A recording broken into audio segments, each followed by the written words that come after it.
আমি একার পক্ষে আমার মাইয়াটারে সামলানো আমার পক্ষে সম্ভব হবে না। চার ইমামে কয় যেহেতু এই মসজিদের সবচাইতে বড় ইমামের মাইয়া, আমরা তার লালন পালন করবো আমাদের মাইয়ার মতো। 4 জন হাত তুলছে। হযরত হান্না কয় মাইয়া হইল একটা, লালন পালন করবো 4 জন, আমি কার কাছে দিতাম? মারহাবা কন্যা। ও বাবা, আপনি যদি হক মানুষ হন, আপনার সহযোগিতা করার মতো মানুষের অভাব হবে না। আপনি যদি ভালো মানুষ হন, আপনার গায়েবী ভাবে আল্লাহর কাছ থেকে সাহায্য আসবো। হযরত হান্না কয় জগতের মানুষ, ওই 4 জন মসজিদের ইমাম, মসজিদে আকসার ইমাম আমারে কয় আপনার মাইয়া দ্বারা আমরা 4 জনে লালন পালন করব।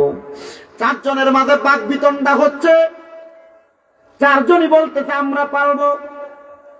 এই টাইমে ওই জায়গার প্রখ্যাত একজন আলেম ডাক দিয়ে বলতেছে, ঠিক আছে আসো, তোমরা যেহেতু বাক বিতণ্ডা করতেছ, আমরা এখন লেখা শুরু করি। যে কলম দিয়া লিখি, এই কলম দ্বারা আমরা নদীর মধ্যে প্রেরণ করব। ওই কলম যার কাছে ফিরাইব, অথবা যেই কলমটা দিয়ে আমরা লিখি, যার কলমটা ভাসবো, ওই ব্যক্তির কাছে হযরত মরিয়ম মানুষ হইব। আগে যে কলম দিয়ে লাগতো লোহারা ছিল না, মাথাটা লম্বা একটা টিন ছিল, এটা কি আর বাসত?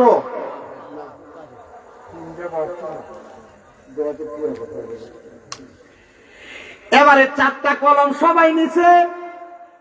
4টা কলম নিয়ে নদীর মধ্যে মারছে। নদীর মধ্যে মারার পরে যার কলমটা বাঁচবো তার কাছে হযরত মরিয়ম মানুষ হবে। মারহাবা। এবার এই 4 জন ইমামের ভিতরে হযরত মরিয়ম আলাইহিস সালাতু ওয়াস সালামের মা, মানে হযরত হান্নার বোনের জামাই, তাহলে মরিয়ম আলাইহিস সালাতু ওয়াস সালামের কি হইব? খালু না? মরিয়ম আলাইহিস সালাতু ওয়াস সালামের খালু ছিল এই মসজিদের ইমাম। মারহাবা। সবার দুয়াত কলমের কলমটা ডুইবা গেছে, কিন্তু ওনার খালুর কলমটা বাসা দিয়া রইছে। মারহাবা কন্যা। ওনার খালু কয় যে তো মাইয়াটারে আমি পাইছি, বাইতুল মুকাদ্দাসের মধ্যে রাইখা তারে আমি মানুষ করব। মসজিদে আকসার মধ্যে রাইখা হযরতে হান্না, হযরতে মরিয়ম রে এমন ভাবে মানুষ করে রে, হযরত মরিয়ম আস্তে আস্তে বড় হইতেছে। হযরত মরিয়ম আস্তে আস্তে বড় হইতেছে। হযরত মরিয়মের বয়স যখন 10 থেকে 11 বছর, ওই এলাকায় একটা লোক ছিল যার নাম কুরসা। ওই কুরসা নামক লোকটা এলাকার মহিলাদের সঙ্গে বাদে সম্পর্ক করত, অপসম্পর্ক করত, বদ সম্পর্ক করত। এমন কোন মহিলাকে সে বাদ রাখে নাই যাদের সঙ্গে সে অপকর্ম করে বেড়ায় নাই। ওই কুরসা একদিন হযরত মরিয়মের ঘরের সামনে এসে দাঁড়ায় গেছে। হযরত মরিয়ম আলাইহিস সালাতু ওয়াস সালাম বলেন, আমি গোসল কইরাম, আমার মাথার ভিজা চুলগুলো আমি মুছতে লাগলাম, এমন টাইমে দেখলাম আমার দরজার মধ্যে ওই কুরসা নামক বাজে লোকটা দাঁড়ায় গেছে। কুরসা আমার দিকে নজর দিয়া চায়। তখন আমি মরিয়মের বয়স 10 থেকে 11।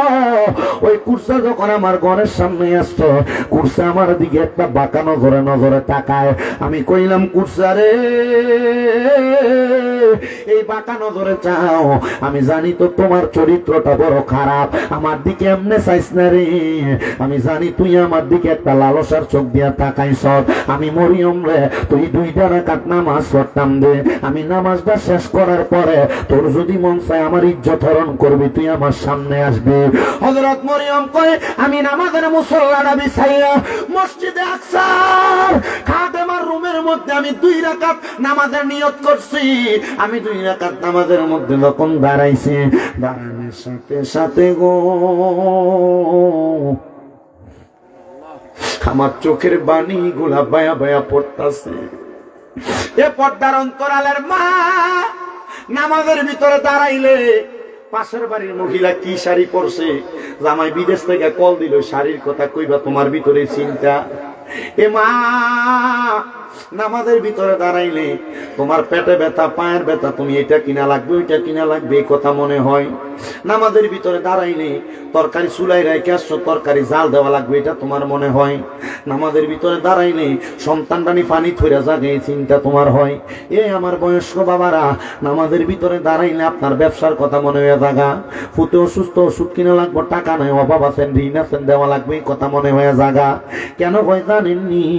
কারণ আপনি এখনো পর্যন্ত খুশু এবং খুজুর সাথে নামাজ পড়তে পারেন না। নামাজের মধ্যে আল্লাহর সঙ্গে আপনার মেরাজ হয় না। আল্লাহর নবী কয়, জগতের মানুষ এমন ভাবে নামাজ পড়বা যেন আমার আল্লাহর সাথে মেরাজ হয়। হযরত মরিয়ম কয়, জগতের মানুষ আমি নামাজের ভিতরে দাঁড়াইয়া আমি চোখের পানি গুলা চাইরা দিছি, আমি চোখের পানি গুলা চারিয়ার কান্দি আর ডাক দিয়া কই, আল্লাহ ও আল্লাহ, আমি নামাজের ভিতরে সূরা কেরাত ছাড়া অন্য কিছু পড়া তো হারাম। আমি মরিয়ম নামাজের ভিতরে বিপদের ভিতরে পইরা তোমারে ডাকতাছি। হযরত মরিয়ম কই, সূরা ফাতিহা পড়লাম, সূরা ফাতিহার লগে অন্য কিছু আমি পড়তেছি। এমন ভাবে কেরাত পড়তে পড়তে পড়তে পড়তে হযরত মরিয়ম বলে, ও জগতের মানুষ, আমি আমার আল্লাহ তাআলার কাছে সিজদার ভিতরে দেয়া দেয়া শুধু দোয়া করি, আল্লাহ আল্লাহ গো, ও আল্লাহ, এই কুরসা নামক ব্যক্তিটার তো আমার ইজ্জত হরণ করব। তুমি না আমি গর্ভে থাকা অবস্থায় আমার মা বাপরে জানাইয়া দিছ আমি মরিয়মের গর্ভ থেকে একজন নবী জন্মইব। আমি মরিয়মের ইজ্জত যদি ধ্বংস করে দেয়, ও আল্লাহ গো, তুমি বলো না মানুষ তো আমার সন্তান দ্বারা বাঁধে সন্তান বলবো। আল্লাহ, আমি মরিয়মের ইজ্জত হরণ করতে দিও না, আমি মরিয়মের ইজ্জত হরণ করতে দিও না। মরিয়ম 2 রাকাত নামাজটা যখন শেষ করছে, ডান দিকে সালাম ফিরাইছে, বাম দিকে সালামটা ফিরিয়ে যখন দরজার দিকে তাকাইছে, মরিয়ম কয়, আমি তাকাইয়া দেখলাম আমার ঘরের ভিতর থেকে একটা বাতাস জোরে দরজার দিকে গেছে। কুরসা নামক বাজে লোকটা যারা দপ্তর করে একটা বাড়ি খাইছে ওই বাইতুল মুকাদ্দাসের ওয়ালের সাথে, ওই কুরসা নামক লোকটা বাড়ি খাইয়ে মাথার রক্ত পাঠিয়ে ইন্তেকাল করছে। জগতের মানুষ রে, কোন মানুষের মনে কষ্ট দেওয়ার আগে সাবধান, কোন মানুষের সাথে অন্যায় করতে সাবধান, কোন মানুষের সাথে জুলুম অত্যাচার করতে সাবধান। বড় হুজুর কেন? ওই মানুষটা যদি নামাজের সিজদার ভিতরে যাইয়া তোমার অভিশাপ দেয়, আরে দুনিয়ার মাই কাটানো যায়, হসপিটালের মধ্যে যাওয়ার পরে আপনার ওই মাইর গুলারে সুন্দর করে ড্রেসিং কইরা আপনার মাইটা আস্তে আস্তে কাটিয়ে দেওয়া যাবে। আবার আদালতের মধ্যে মামলা হইলে আপনার নামে এমন রিট জারি হয়ে যায়, রিমান্ড দেয়নি, 5-10 হাজার টাকা দিলে রিমান্ডও কিন্তু কাটান যায়।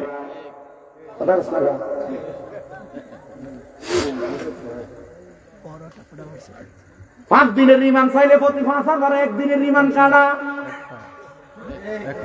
ওই কথা কয় না কি রে? ওই রিমান্ড যদিও টাকা দিয়ে কাটানো যায়, আল্লাহ রিমান্ড কি টাকা দিয়ে কাটানো যাইব? আমি কারোর লগে কোন অন্যায় করলাম, আমার মুর্শিদ ভাইয়ের লগে বেয়াদবি করলাম, মুর্শিদ ভাই আমারে কিছু কইল না, কিন্তু মসজিদের ভিতরে দেয়, সিজদার ভিতরে দেয়, কইল আল্লাহ এ বেটা আমার লগে বেয়াদবি করছে, আমি তো তার লগে কোনো অন্যায় করছিলাম না। আল্লাহ কয়, রাখ তার বিচারটা, ইন্না বাতশা রাব্বিকা লাশাদীদ, শক্ত কইরা দইরাম, এমন ধরা দইরাম বান্দা ছুটতে পারত না।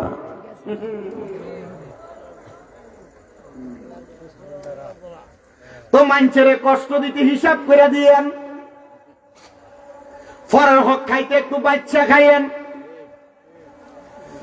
মানুষের জায়গা খুঁড়ি গাড়াইতে একটু বুজ্জা গাড়াইয়েন, মানুষের ওজনে কম দিতে বুজ্জা কম দিয়েন। কি কথা কয়? সুদের টিয়া গোসের টিয়া খাইতে বুজ্জা খাইয়েন, কারণ এটার কারণে কবরের ভিড়া কম ভিড়া না বেশি ভিড়া?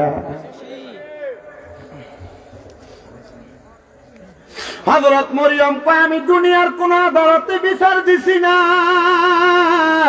আমি বিচার দিছি একজনের আদালতে, একটা জবানও বন্ধ নাই। নুরাপুরের মানুষ বলো, ওই আদালতটা কার আদালত? ওই আদালতে বিচার দিলে বিচার ফিরে না। মা বোন গো, কারোর লগে ঝগড়া করলে হতিনের জি কইয়া গালি দিস না, গোলামের জি কইয়া গালি দিস না। মা বোনেরা ঝগড়া করলে একজন আরেকজনকে গালি দিস না, যদি মন চায় এই ঝগড়া না কইরা আল্লাহর কাছে নামাজ পড়া পড়া বিচার দিস। কারণ গালাগালি করলে ফেরেশতা তার পক্ষ থেকে গালি দেয়। আমি যেদিন এই হাদিস পড়ছি এদিনের পর থেকে আমার কেউ যদি অন্যায় ভাবে গালি গালাজ করে আমি তার কথার উত্তর দেই না। কি নবীজি রাহমাতুল লিল আলামিন নবীর কাছে এক সাহাবী দৌড়ে আসছে, ইয়া রাসূলুল্লাহ ইহুদি আমারে গালি দিছে।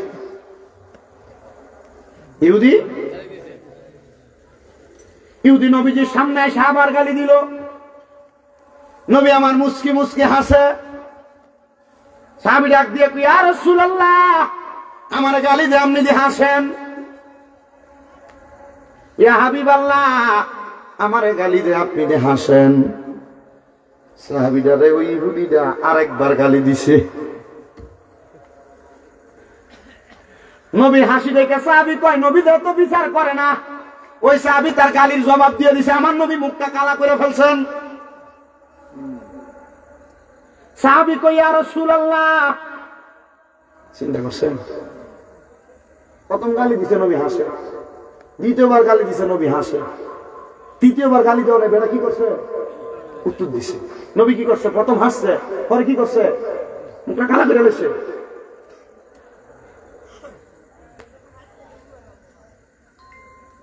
সাহাবী কই, ইয়া রাসূলুল্লাহ, ও দয়ার নবী, দুইবার গালি দিলাম না হাসলেন, তিনবার গালি দিলাম, আমি তার জবাবটা দিলাম। আপনি নবীজি তিনবার গালি দেওয়া জবাব দেওয়ার পর আপনি মুখটা কালো করে ফেললেন। আল্লাহর নবী কয়, সাহাবী সে যখন তোমারে একবার গালি দিছে আমি চাই দেখছি তোমার পিছন থেকে তিনজন ফেরেশতা দাঁড়িয়ে তার গালির জবাব দিতেছে। কয় না আপনি আমি দেখিনি, নবী কিন্তু দেখে জন্য আসে। কয় রহমতে আলম নবী নূরে মুজাসসাম, বলেন রহমতে নবী নূরে মুজাসসাম, সাহাবীরা আতর বানাই গাম মোবারক, সাহাবীরা আতর বানাই ওই নবীজির গাম। শোনো জানো মানো কেমন আমার নবীজি, যাহার পাগল চন্দ্র সূর্য তারকারাজি, বলেন যাহার পাগল চন্দ্র সূর্য তারকারাজি। বাবা শোনো জানো মানো কেমন আমার নবীজি, যাহার পাগল চন্দ্র সূর্য তারকারাজি, যাহার পাগল চন্দ্র সূর্য তারকারাজি। ও ভাই আরো শুনবানি সুন্দর কাহিনী, বলেন আরো শুনবানি সুন্দর কাহিনী, জান্নাতের রোমে রোমে লেখা নবীর নাম। রহমতে আলম নবী নূরে মুজাসসাম, বলেন রহমতে আলম নবী নূরে মুজাসসাম, সাহাবীরা আতর বানায় ওই নবীজির ঘাম। উস্তুনে হান্নানা একটা খেজুর গাছের নাম, যাকে ধরে খুতবা দিতেন রাসূলে আকরাম। মারহাবা কোন, এই কিছুদিন আগে দেখেছি শুধু উস্তুনে হান্নানা, এখানে তিনটা গাছ আছে। কয়টা গাছ? তিনটা গাছ। মদিনা শরীফ যারা গেছেন তারা জানেন ভিতরে মোটা মোটা তিনটা ফিগার আছে। তুর্কি সরকার যখন সৌদি আরব শাসন করছিল তখন এই তিনটা গাছের মানুষের সম্মান করে আদর করে দেখা তুর্কি সরকার এটিকে বাউন্ডারি করে এটা মোটা মোটা ফিলার বানাই দিচ্ছে। একটা গাছের নাম উস্তুনে হান্নানা, একটা নাম উস্তুনে আহাদা, একটা নাম উস্তুনে আয়েশা। এই মোটা মোটা তিনটা আসেনিও ফিলার। তো যে উস্তুনে হান্নানা নবীজি এটা দৌড়ে দৌড়ে খুতবা দিত। তো যখন নবীর মিম্বর হয়ে গেছে উস্তুনে হান্নানা গাছ, সাহাবাই কেরাম লয়ে নবী বসে রয়েছে, হঠাৎ করে কান্নার আওয়াজ হয়। তাই না তাকাই দেয় কোথেকে কান্নার আওয়াজ আসে। খেজুর গাছ নবীর লোকের কথা কই, ইয়া রাসূলুল্লাহ আপনি তো আমার এই মিম্বর হওয়ার আগে আমার দৌড়ে দৌড়ে খুতবা দিচ্ছেন, এখন তো মিম্বর হওয়ার পর আমার ভুলে গেছেন ইয়া রাসূলুল্লাহ, এখন তার আমার ধরেন না, এজন্য আমি এই সুখে কাঁদতাছি। জোরে কোন সুবহানাল্লাহ। এটার পাশে উস্তুনে আয়েশা, যেখানে আমার নবীজির মা আয়েশা ইন্না খানা দিত। এটার পাশে উস্তুনে আহাদা, দূর থেকে কোনো মানুষের নবীজির কাছে গাছের নিচে বইয়া থাকতো। মারহাবা কন্যা। এজন্য আসে কয় বাবা উস্তুনে হান্নানা একটা খেজুর গাছের নাম, যাকে ধরে খুতবা দিতেন রাসূল আকরাম। বলেন যাকে ধরে খুতবা দিতেন রাসূল আকরাম। গাছটা নবীর বিরহে কাঁদিতে রহে, হতবাগ হইলেন যত সাহাবায়ে কেরাম। রহমতে আলম নবী নূরে মুজাসসাম। বলেন রহমতে নবী নূরে মুজাসসাম। সাহাবীরা আতর বানায় ওই নবীজির গাম। বাবা ওলিউল্লাহর নবীর কাছে এই আরাধনা, দেখব নবী নূরের ছবি যতই কল্পনা। বলেন দেখব নবী নূরের ছবি যতই কল্পনা। আমার বিদায় বেলাতে নবী আসবে দেখিতে, ঠিক কিনা? তরিকতের পাগলরার বিদায় বেলা নবী দেখতে আইবনি। আর যদি নবী মরণের আগে না হয় কবরে বিসমিল্লাহি ওয়া আলা মিল্লাতি রাসূলিল্লাহ শোয়া দিলে নবী আমি নবীজি তারে আমার কল মোবারক হইনি। জোরে কোন সুবহানাল্লাহ। আমার বিদায় বেলাতে নবী আসবে দেখিতে, আমার বিদায় বেলাতে নবী আসবে দেখিতে। আমরা সবাইকে আমার করে জানাবো সালাম। আমার মুসলমান তো যেই কথা বলতেছিলাম, ওই সাহাবী যখন গালির জবাব দিতে, নবীর মুখটা কি কালা না সাদা? নবীর মুখটা একবার অন্ধকার করে ফেলছে। সাহাবী কই ইয়া রাসূলুল্লাহ, দুইবার গালি দিলাম আপনি হাসলেন, তৃতীয়বার গালি দেওয়ার পরে আমি জবাব দিলাম, আপনি নবীর মুখ মুবারক কালো করলেন। নবী গো কারণটা কি জানতে চাই? আমার নবী কয় তুমি যখন প্রথম গালিটা শুনলা জবাব দাও নাই, চুপ ছিলা, তোমার পক্ষ থেকে 3টা ফেরেশতা জবাব দিয়া দিছে। দ্বিতীয়বার যখন তোমার গালি দিল তুমি জবাব দাও নাই, 6 জন ফেরেশতা তোমার জবাব দিছে। কিন্তু তৃতীয়বার যখন তুমি তার গালিটা প্রদান করার পরে জবাব দিছো রে, আমি দেখলাম ওই ফেরেশতা গুলা ফিরা চইলা যায়। আমি এই জন্য নবীজি মুখটা কালা কইরা ফালাইছে। আমার নবী কয় উম্মত, কেউ যদি তোমরা গালি দেয় তুমি তারে ফিরা গালির জবাব দিও না, তোমার পক্ষ থেকে ফেরেশতা তারে জবাব দিয়া দিব। আমার এই নুরালাপুরের মা ও সোশ্যাল মিডিয়ার মাধ্যমে দেখনেওয়ালা দেশের মা বোনেরা গো, কেউ যদি তোমার অন্যায় ভাবে গালি দেয়, কেউ যদি তোমার গালি দেয় অন্যায় ভাবে হোক বে অন্যায় ভাবে হোক, তার গালির জবাবটা তুমি তোমার মুখ দিয়া দিও না। বলে হুজুর কেন? কারণ গালির জবাব দিলে তোমার গালির জবাবটা কিন্তু ফেরেশতার দিত না। তুমি যদি চুপ করে থাকো, আমার আল্লাহ তাআলার ফেরেশতারা তোমার পক্ষে থেকে তোমার জবাবটা দিয়া দিব। এবার ওই হযরতে মরিয়ম ডাক দিয়া আমি নামাজের সেজদায় দিয়ে বিচার দিছি, সাবধান সাবধান। আমি নামাজের সেজদায় বিচার দেওয়ার পরে একটা বাতাসি এসে ওই কুরসাটারে ওয়ালের লগে বাইরে মারছে। মারহাবা কোন মিয়া? হযরত হান্না কয় আমি দেখলাম বাতাস আসার পরে আমার ঘরের মধ্যে কুরসার স্বরূপ নিয়ে কে জানি দাঁড়িয়ে রয়েছে। আমি চিন্তা করলাম কুরসা তো মারা গেছে, কুরসার স্বরূপ নিয়ে কে আমার সামনে আসলো? আমি চুপ করে রইলাম, কিন্তু আল্লাহ তাআলার প্রতি আমার বিশ্বাসটা বড় কড়া। আমি কইলাম আল্লাহ, কুরসানা মারা গেছে এখন কেমনে আইলো? এবার আল্লাহ তাআলার কাছে যখন আমি মরিয়ম এই কথা বলি, আমার আল্লাহ তাআলার পক্ষ থেকে আওয়াজ আসে, রে মরিয়ম, এটা তো কুরসানা, জিবরাইল কুরসার স্বরূপ লয়ে তোমার ঘরের সামনে দাঁড়াইছে। তুমি মরিয়ম রে পরীক্ষা করে জিবরাইল ডাক দিয়া কয়, ও 11 বছরের মরিয়ম শোনো রে, আমার আল্লাহর চরিত্রের পরীক্ষায় তুমি মরিয়ম পাস করে ফালাইছো।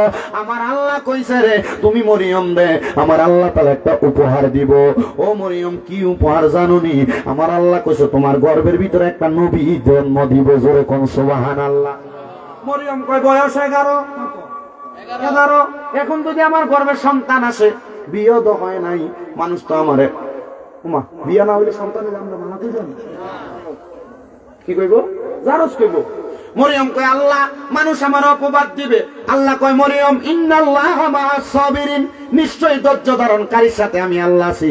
মরিয়ম তুমি ধৈর্য হারা হইও না, আমি আল্লাহ যেহেতু তোমার এগুলা দিতেছি মনে রাখবা, লা ইউকাল্লিফুল্লাহু নাফসান ইল্লা উসআহা, আমি আল্লাহ কারো সাধ্যের বাহিরে কোনো কিছু চাপাইয়া দেই না।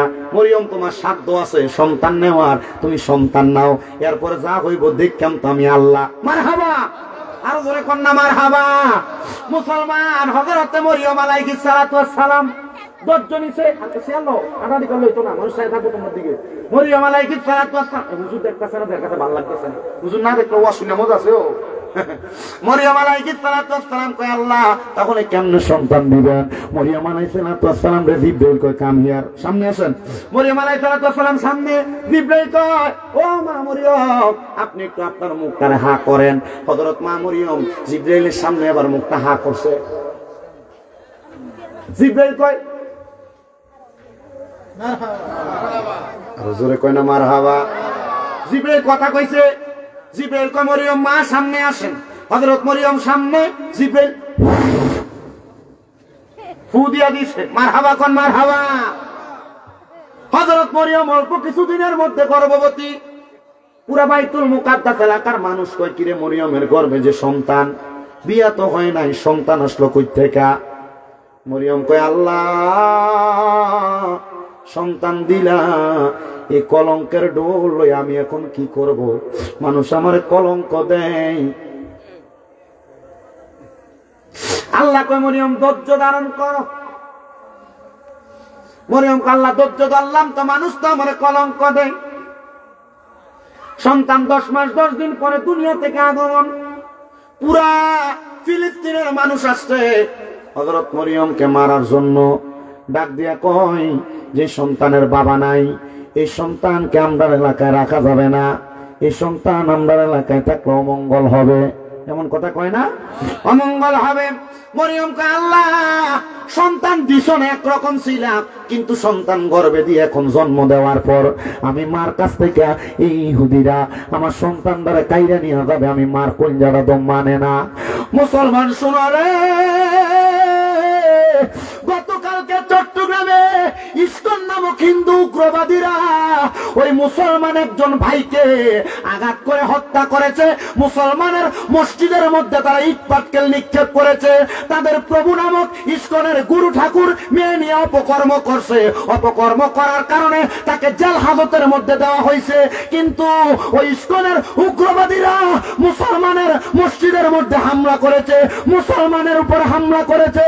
বাংলার মুসলমানের ইমাম যদি থাকে গুরু গোবিন্দর মতো শক্তি নিয়ে ইসকন যদি মুসলমানের উপরে হামলা চালায়, আল্লাহর কসম মুসলমানেরা ইসকন নামক হিন্দুত্ববাদী উগ্রবাদীদেরকে শাহজালালের মতো আল্লাহু আকবারের বাণী নিয়ে ইসকনদেরকে বাংলা থেকে উৎখাত করবে। কথা বলেন ঠিক কিনা?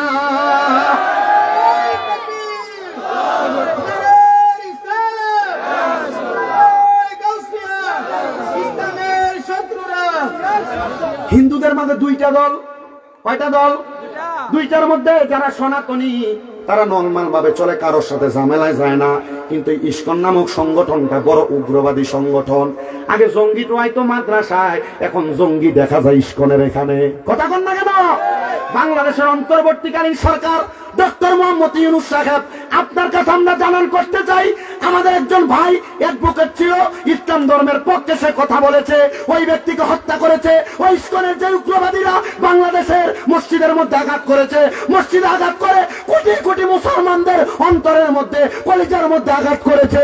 যে ইসকনের সদস্যরা এই মুসলমানদের মসজিদের মধ্যে আঘাত করেছে, বাংলার কাঠগড়ের মধ্যে হিন্দুত্ববাদী ইসকনদের শাস্তি হওয়া লাগবে। কথা বলেন ঠিক কিনা? 2 দাঁতের চোয়ালের মাঝখানে জিহ্বা যেমন নিরাপদ, সকল ধর্মের, মুসলমান ধর্ম ছাড়া অন্য ধর্মের সবাই মুসলমানের কাছে নিরাপদ। কথা বলেন না কেন?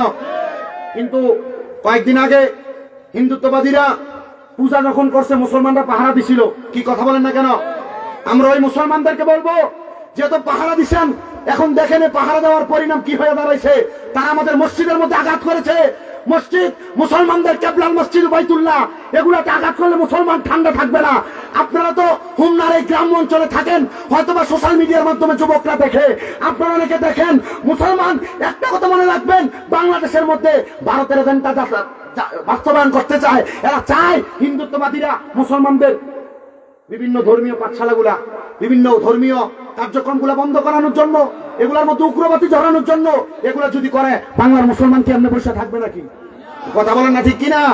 বাংলার মুসলমান এমনি থাকবে না।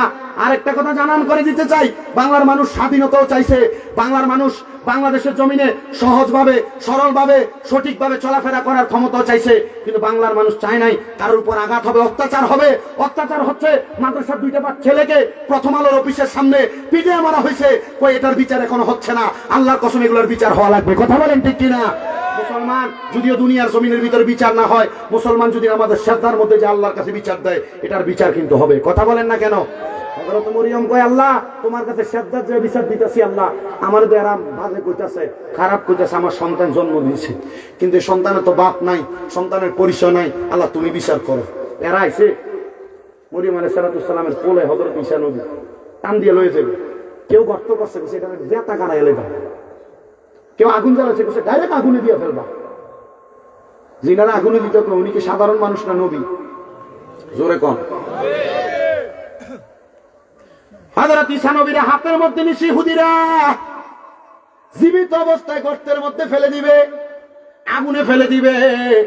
হযরত ঈসা পয়গম্বরের মা মরিয়ম আলাইহিস সালাম লগে লগে আল্লাহর কুদরতি কমে শ্রদ্ধা দিয়ে দিছে।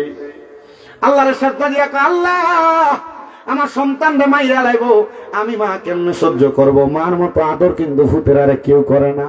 ও বন্ধু, ওই মা বাবার মনে কষ্ট দিয়া দুনিয়াতে শান্তি পাইবা না, আখিরাতের মধ্যে শান্তি পাইবা না। সে কই তোমরা কোনদিনও মায়েরই মনেতে কষ্ট দিও না, তোমরা কোনদিনও মায়েরই মনেতে কষ্ট দিও না। হায়রে মায়ের মনে কষ্ট দিলে খোদা তো পাবি না, বলেন মায়ের মনে খোদা তো পাবি না। তোমরা কোনদিনও মায়েরই মনেতে কষ্ট দিও না। কত পাপী আছে যে মাকে কষ্ট দেয়, মায়ের মনে কষ্ট দিয়ে অভিশাপ নেয়। আরে মায়ের মনে কষ্ট দিলে খোদা তো পাবি না, বলেন মায়ের মনে খোদা তো পাবি না। তোমরা কোনদিনও মায়েরই মনেতে কষ্ট দিও না। মাগো তোমার মতো লয় না কেহ আমায় বুকে টানি, আদর করে মুছে না কে মা, আদর করে মুছে না কেউ আমার চোখের পানি। হায়রে মা জননী আমার, হায়রে মা জননী। কিন্তু বর্তমান জামানা অনেক পরিবর্তন হয়ে গেছে। যে ফুতে কামাই করে আইনা দেয়, মা বাবা ওই ফুতের বেশি আদর করে। কথা কন না কেন? তো কথা মূলটার মধ্যে থাকি, মার আদরটা বেশি। কি আদরটা বেশি? হযরতে মরিয়ম কয়, আমি আল্লাহর কাছে কাঁদতে লাগলাম, যখন আমার ফুত হযরত ঈসা নবীরে তারা মাটির নিচে ফালাইয়া দিব। এই টাইমে ঈসা নবী কয়, শোনো রে, আমার মা আমার এমনে জন্ম দেয় নাই, আমার আল্লাহ তাআলা জিবরাইলের ফুয়ের মাধ্যমে আমার মার গর্ভে দিয়েছে। যেরকম সুবহানাল্লাহ। বাচ্চা কয় দিনে? একদিনে? কথা কয় মারহাবা কন্যা, কথা কইতেছে। এলাকার মানুষ কয় যে এত বাবা নাই, মানুষ তার বাবার বাদে মন্তব্য করবে। মরিয়ম, এই ঈসা নবীরে তুমি নিয়ে দূরে কোন জায়গায় রাইখে আসো। ঈসা নবীরে দূরে এক জায়গার মধ্যে রাখতে গেছি। হযরতে মরিয়ম কয়, আল্লাহ ও আল্লাহ, আমার সন্তান আমার করে দিয়েছে। রেডি সে? ঠিক আছে। কি তো ওয়াজ হইছে না? আমরা লগেরটা দিছে গেল যে রাত কালেন না আইতাছে। আচ্ছা চাটা খাই আপনারা ওই আবার যাইতেছে, রাখে তো পয়সা দেব তো কি করতে হবে। আরে আপনার আরেকটা বিলাতি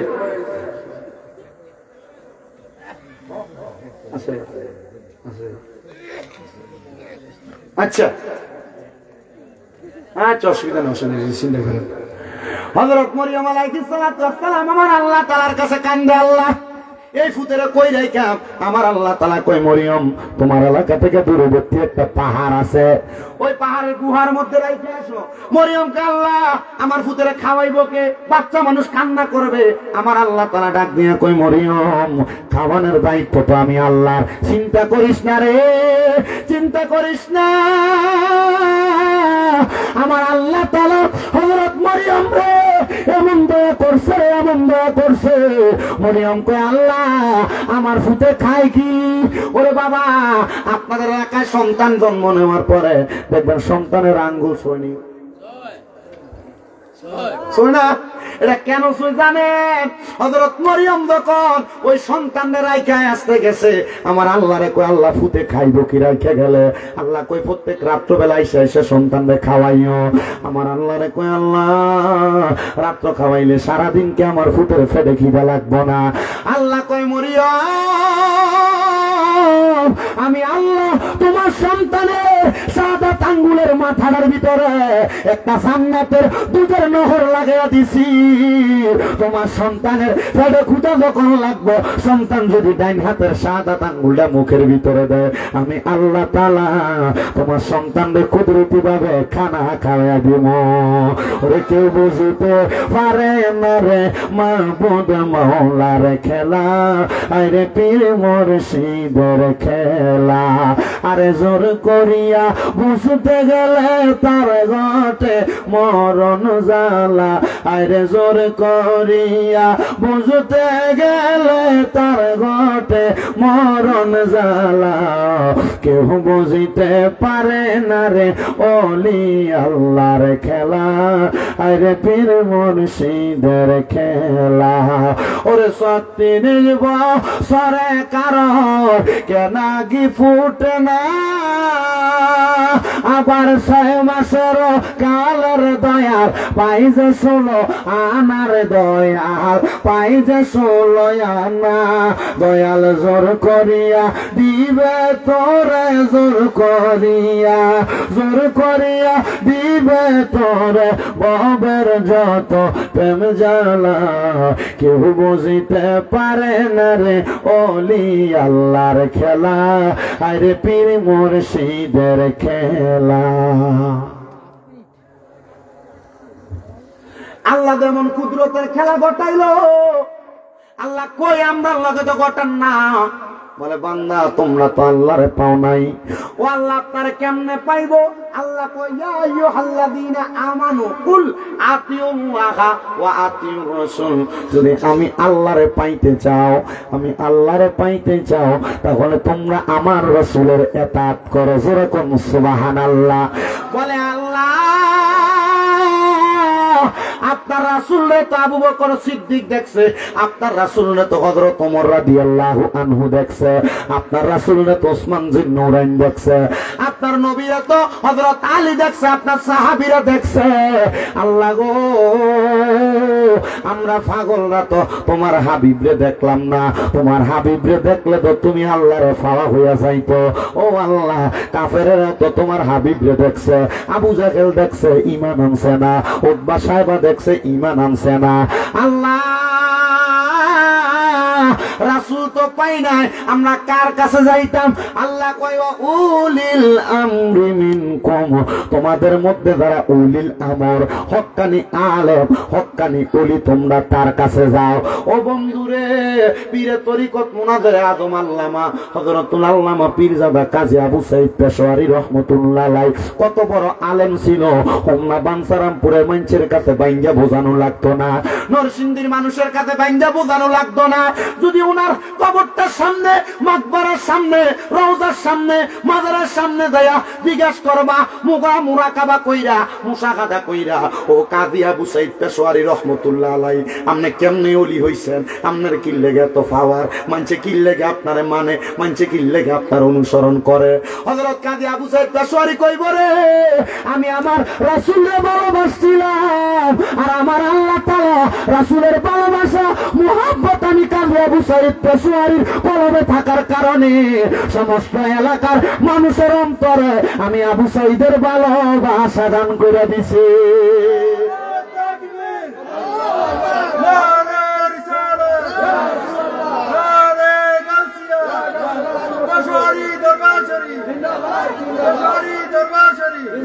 দয়াল মুর্শিদ বিনে গো আপন বলতে কেহ নাই জগতে, আমার পেশোয়ারি বিনে গো আপন বলতে কেহ নাই জগতে।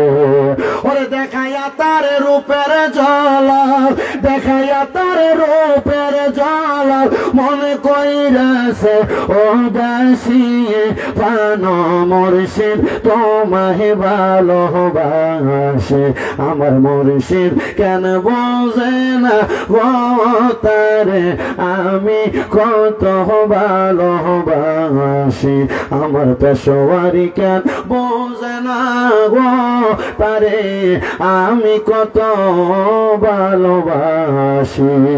ওরে দেখাইয়া তার রূপের ঝলক পেশোয়ারি গো, ওরে দেখাইয়া তার রূপের ঝলক, মনে কইরাছে উদাসী তারে আমি কত ভালোবাসি, আমার পেশোয়ারি কেন বুঝে না ও তারে আমি কত ভালোবাসি। ওরে যেদিন থেকে মুর্শিদ গহারা, সেদিন থেকে আমরা পাপির বুকেতে ব্যথা, আরে যেদিন থেকে পেশোয়ারি হারা, সেদিন থেকে আমরা পাগলের বুকেতে ব্যথা। ওরে একবার দেখা দিয়া মোরে, একবার দেখা দিয়া মোরে, মনে কইরা দাও সান্ত্বনা পান মুর্শিদ তোমার মুখের হাসি, আমি কেমনে বলিব পেশোয়ারি বাবা তোমার মুখের হাসি। কাজী আবু সাইদ পেশোয়ারি রহমতুল্লাহ আলাইহির মতো এমন হক্কানে আলেম, এমন একজন হক তরিকতপন্থী লোক, বড় আল্লাহর ওলি পাইতে তোমার বড় কষ্ট হবে। যেমন পীর তেমন আলেম, পীর আছে কিন্তু আলেম নাই, আলেম আছে পীর নাই, কিন্তু ওনার মধ্যে দুইটা জিনিস আছে। ও মুসলমান রে, ও আমার হোমনা নুরালাপুরের বাবারা, হযরত আবু সাইদ পেশোয়ারিকে কেন অনুসরণ করি? কারণ আমরা জানি আল্লাহর ওলিদেরকে অনুসরণ করলে রাসূলের অনুসরণ হইব, রাসূলের অনুসরণ করলে আল্লাহর অনুসরণ হইব। তার মানে ওলি পাইলে রাসূল পাইবা, রাসূল পাইবে আল্লাহ পাইবা। জোরে কোন ঠিক কিনা? এই জন্য আমরা আল্লাহর ওলিদেরকে অনুসরণ করি। ঘোষণাকার আল্লাহর, আল্লাহ কয় কুল আতিউল্লাহ ওয়া আতিউর রাসূল ওয়া উলিল আমরি মিনকুম। তোমরা যদি আল্লাহর ভালোবাসা মানে আল্লাহর অনুসরণ করতে চাও, তোমরা রাসূলের অনুসরণ করো। রাসূলের অনুসরণ করতে চাও, আউলিয়া কেরাম উলিল আমরদের অনুসরণ করো। বলে হুজুর শুধু পেশোয়ারি দরবারের কথা বললেন, অন্য কোন দরবারের কথা দিয়ে আপনারা বললেন না। আমি বলবো বাবা, তোমার কাছে যেই পীরটারে ভালো লাগে, যেই পীরটারে মুহাব্বত হয়, যেই পীররে দেখলে তোমার আল্লাহর কথা মনে হয়, ওই পীরটারে তুমি মানবা, ওই পীরটারে তুমি অনুসরণ করবা। যদি করতে পারো, আমার আল্লাহ তাআলা তোমার পীরের কারণে, তোমার পীরের সোহবতে থাকার কারণে আল্লাহর খাস রহমত তোমার ডাইলা দিব। কয় কেন গো? আল্লাহ তাআলা ঘোষণা করে বান্দা, ইন্না রাহমাতাল্লাহি করিবুম মিনাল মুহসিনিন, নিশ্চয় আমি আল্লাহর রহমত আল্লাহর ওলিদের নিকটবর্তী হইলে পাইবা। আল্লাহ আপনার রহমত আমরা ওলিদের নিকটবর্তী হইলে কেমনে পাবো? শুনেন বাবা, শুনেন, রোম সাম্রাজ্যের একটা ছোট্ট কথা বললে আরো বুঝতে পারবেন। একজন মা জননী ওনার সন্তানদের নিয়ে বড় পেরেশান। সন্তানের কাজ হলো নেশা করা, সিগারেট খাওয়া, নেশা জাতীয় মদ্যপান করা। এই নেশাখোর সন্তানদেরকে নিয়ে মা বাবা বড় জ্বালায় আছে, মা বাপ বড় যন্ত্রণায় আছে। অনেক সময় মা বাপ কানের দুল খুললে রেখে গোসল করতে গেলে এটি নিয়ে বেচ চালায় নেশাখোর ফুতেরা। কথা কন না কেন? বউয়ের মোবাইল করে একটা বালা জিনিস স্বার্থ বানানা নিয়ে বিক্রি করে ফেলে নেশাখোররা। কি আছে না এলাকায় নেশাখোর? নুরালাপুর এলাকায় নেশাখোর নাই, বাবা খুন নাই? কথা কয় না কেন? হাড়ি পাতিল নিয়ে বেচালায় মন্য আসে না বাটপার এ নেশাকুর ফুলা বান্ডির বড় জ্বালা বড় জ্বালা এ পোলা পাই মনে রাখবা তোমরা যারা যুবক ভাইরা আছো তোমাদের জন্য কয়েকটা কথা বলি আমি একটা জিনিস অবজার্ভ করলাম কয়েকজনকে আমি জিগাইলাম আমার এলাকার যারা সিগারেট খায় আমি কইলাম সিগারেট খান কেন আপনার এই খানাটা শিখাইছে কে হ্যাঁ কয় আরে বন্ধু বান্ধবের লোক চলতে চলতে খাই নিছি আরো কয়েকজনকে জিগাইলাম সিগারেট খানা শিখলি কই কে শিখেছে কই এই বাদ জিনিস খানা হ্যাঁ কয় আর ভাই বন্ধু হাত যে একদিন টান দিতে দিতে শিক্ষা লেছে এর জন্য পোলাপান মনে রাখবা এই সিগারেট খানাটা থেকে কিন্তু তুমি নেশার দিকে যাইবা তোমার বন্ধু তোমারে দেখবা মাঝে মাঝে দেখতে আর দিয়া একটা টান কি হইব দিল তোর আগুনটা জ্বালাই দিল এজন্য যারা সিগারেট খায় নেশা করে সে নিজে থেকে নেশা করে না যে কোনো বন্ধু বান্ধবের পাল্লায় পড়ে নেশা করে সিগারেট খায় এমন বন্ধু থেকে সাবধান সে তোমার বন্ধু না সে কাল সাপ তোমার শত্রু তোমার জীবন নাশ করে দিবে ফলা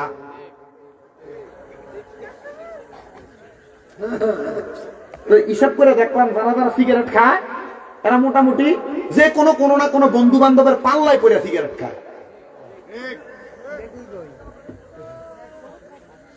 তো মা বাবা ওই নেশাখোর সন্তানদেরকে নিয়ে বড় বিপদে আজকের ওয়াজে এই ওয়াজের অংশটা নেশাখোরদের জন্য রুম দেশের ওই মা বলে আমার সন্তান আমার স্বামীর দেওয়া সয় সম্বল ছিল আমার নামাজের মুসল্লা জান আমাদের কি নামাজের মুসল্লা আমার সন্তান আমাদের নামাজের মুসল্লাটা নিয়ে বিক্রি করে ফেলছে নেশা করার জন্য মদ পান করার জন্য একদিন নেশা কইরা করে আসছে আমি জিগাইলাম ও ফুত আমার এক এক করে সব সম্পদ তুই বিক্রি করে দিছস বাবারে তোর আব্বার শেষ একটা সম্পদ ছিল নামাজের মুসল্লা আব্বা ওই নামাজের মুসল্লাটা কি করছো ডাক দিয়ে কয় মা আজকে নেশা করার জন্য আমার কাছে কোনো সম্পদ ছিল না টাকা ছিল না ওই টাকাটা আমি জোগাড় করার জন্য আপনার নামাজের মুসল্লাটা বিক্রি করে দিছি আর ওই নামাজের মুসল্লাটা যে বেলা কিনছে উনি বড় একজন আল্লাহর ওলি বড় কি বড় আল্লাহর ওলি উনি কইতে কেমন অভাবী আর কিছু ব্যস্ত পাইছে না কিটা বেছে নামাজের মুসল্লা বেছে দিয়ে লাগিয়া আরে কিসের টেঙ্গা কথা আল্লাহর ওলি আমি তার বাড়ি তালাশ করতে লাগলাম ওই মা ফুটের দিকে ফুট নেশা করবার লাগে নামাজের মুসল্লাটা বেচ্ছা দিছ চিন্তা করছেন কেমন শয়তান শয়তান কিন্তু এটা ইন্টারন্যাশনাল শয়তান কি শয়তান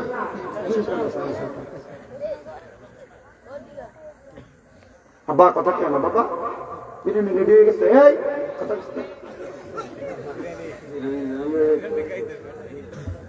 কিটা আমার মনে আছে না গতবার আগের বারের কথা নেই না গতবারে এত বছর মাগু ইয়া নবী করে দাঁড়ানোর পরে বিরিয়ানি লেগে সবাই পুরো ঘুরে গেছে গা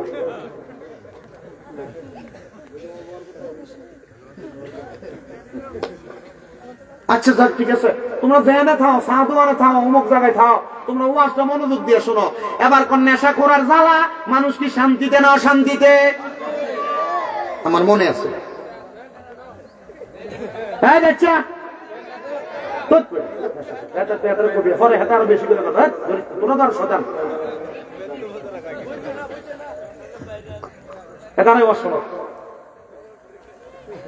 আমি ফজরের নামাজের সময় মাহফিল শেষ করে এলাকার দিকে ঢুকতেছি মাহফিল শেষ করে এলাকাতে ঢুকতেছি আমাদের পাশেই এলাকা দেখতেছি উনি কাজ করতে করতে সকালবেলা চোখ ঢলতে ঢলতে বাইর হয় আমি দিকে এলাম কাকা কাবজাব করেন কি লেগে বেঞ্চুমিন নালা এত জোরে ধরে ফিরলেলি মানুষ তো ঘুমায় মানুষ আপনারা গালাগালি করবো ও কইও না রাত্রবেলা ব্যবসা করে টাকা না ফকেটে রাখি সকালবেলা না আমি মাছ বেচছিলাম মাছটা কিনে না আরো থেকে বেচবো আজকে ফকেটে দিয়ে দিই ফকেটের ভিতরে ভাষ্য নাই তার মারে জিগাইলাম এ আমার স্ত্রী টাকাগুলা কোথায় কই গেছে 500 টাকা তো পকেটের মধ্যে নাই আমার স্ত্রী আমার জবাব দেয় আপনার ফুটে নিছে তার জিগাইলাম 500 টাকা কি লেগে নেছে আমারে সেট দেখায় বাবা খাইবার লাগিয়া আমি কইলাম তুই বাবা খাইবো আমার না খাইবো তেদি টাকা লয়ে গেছে গা হুজুর আপনি কনছো কাকা বাবা খাই কেমনে? আমি আব্বা আমি এটা বলছি এটা করে যখন প্রথম ইয়াবাটা প্রথম চলতেছে তখন কাহিনী। আমি কিন্তু ওয়াজ করে 8 বছর হয়েছে। প্রথমের কাহিনী আমি কইলাম কাকা এ বাবা সে বাবা না এটা ইয়াবা। ওইটা আবার কি তাই এটা খাইলে বলে সোর ভিতরে একটারে 3টা দেখে। কাকা চিন্তা করে নামনের ফুটে আপনার 3টা দেখবো। এক বাপের যে সম্মান করতো আপনি এক বাপের 3 বাপের সম্মান করবো কোন? তাহলে ঠিক আছে। আমি তো আপনার ফুটে কি পাগল হয়েছে, আপনি তার থেকে বড় পাগল হয়েছেন। এটা খাওয়ার কারণে নেশা করার কারণে বাবা কররা মানুষকে ঠেক দিতে দেরি করে না, বউয়ের উপর মায়ের উপর অত্যাচার করতে দেরি করে না। সাবধান মুসলমান, ও নবীর উম্মতের দল। আল্লাহর ওলি কয় এটা কোন ক্ষুধার্ত ব্যক্তি, কোন অভাবী ব্যক্তি আমি জানলাম না, সে তার টাকা পয়সার জন্য নামাজের মুসল্লা বিক্রি করছে। আর তার মা কই পুত্রে আমার সব বিক্রি করছ, শেষমেশ বুঝি আমার নামাজের মুসল্লাটা বিক্রি করছ। পুত্রে ফুট এটা ঠিক কাজ করস নাই। ফুট মার সাথে রাগ দেখে বাড়ি থেকে বাইর হয়ে গেছে। এবার ওই আল্লাহর ওলি ওই বাড়িটা খুঁজতে খুঁজতে এই ঘরের সামনে দাঁড়াইছে। আসেননি কেউ করে। আমি একটা জিনিস দেখাইবার লাগে সেই জিনিসটা চিনেননি। মহিলাটা দৌড়ে এসে কই কে গো আমার ঘরের দরজার সামনে? উনি ডাক দিয়ে কই নামাজের মুসল্লাটা আমার কাছে একটা বেড়া বিক্রি করে গেছে, মনে হয় অভাবে ছিল। এই এলাকায় নাকি তার বাড়ি, নামাজের মুসল্লাটা অভাবের কারণে বিক্রি করে দিছে। মহিলা কই হুজুর আমার ফুটে বেচে, তবে অভাবের জন্য বেচে নাই, নেশা করার জন্য নামাজের মুসল্লা বিক্রি করে দিছে। আল্লাহর ওলি কয় মা আপনার ছেলে কি ইহদিনাস সিরাতাল মুস্তাকিমের দাওয়াত পায় নাই? আপনার ছেলে কি হেদায়েতের দাওয়াত পায় নাই গো মা? মা ডাক দিয়ে কই হুজুর পাইছে কিনা জানি না, তবে আপনি আমার সন্তানদের বালা বানিয়ে দেন। আপনি একজন আল্লাহর ওলি, যেহেতু আপনি নামাজের মুসল্লাটা দিয়া পরিবারের খবর নিতে আসছেন, ও হুজুর গো আমার ছেলেটারে আপনি একটু বালা বানিয়ে দিয়েন। ওই মা এই কথা বলার পর আল্লাহর ওলির মনটা একটু নরম হয়েছে। মা আপনি আপনার ছেলেটারে রোমের বড় মসজিদের মধ্যে পাঠাইবেন, আমি আপনার ছেলেটারে বালা বানিয়ে দিব। আপনার ছেলেটারে বালা তো আমি বানাইতাম না, বানাইবো আল্লাহ তাআলা। আমি চেষ্টা করব, আমার আল্লাহ কইছে আল্লাহর বন্ধু যারা তার কাছে আল্লাহর রহমত পাওয়া যায়। আপনার ছেলেটারে আমার কাছে পাঠাইয়েন, আমি আপনার ছেলেটারে আমি বালা বানানোর চেষ্টা করব। ওই মা ডাক দিয়া কয় হুজুর আমার কাছে ছেলেটারে আপনার কাছে পাঠাবো। এ ফলা তো 5 ওয়াক্ত নামাজ তো পড়ে না, জুমার নামাজ তো ঠিক মতো পড়ে না, আপনার কাছে পাঠাবো কেমনে? আল্লাহর ওলি কয় মা বুদ্ধি করে পাঠাইয়েন। বলে হুজুর আমার কাছে একটা বুদ্ধি আছে, আমার ছেলে তো নেশা করার পাগল, আমি আমার ছেলেরে কমো ওই রোমের বড় মসজিদের সামনে যাইবি, মসজিদের হুজুরের লগে কথা কইবি, দেখবি হুজুর তোরে নেশা করার জন্য অনেক অর্থ প্রদান করব। জোরে কন্যা নাউজুবিল্লাহ। মহিলা এই কথা বলতে হুজুর কয় ঠিক আছে। তারা বাসাইবার লাগে মিশা কথা কইতেছেন, তিন জায়গায় মিশা কথা কইতেছেন। ঝগড়া সমাধান করার জন্য, কোন ব্যক্তিকে বাঁচানোর জন্য, এবং জামাই বউ ঝগড়া সমাধান বউরে খুশি করার জন্য। কারণ আপনার বউরে আমরা 200 টাকা জিনিস নিয়ে দিলে খুশি হয় না, কিন্তু নিয়ে যদি 200 টাকা জিনিসই পান এটা দাম 2000। ফাইন।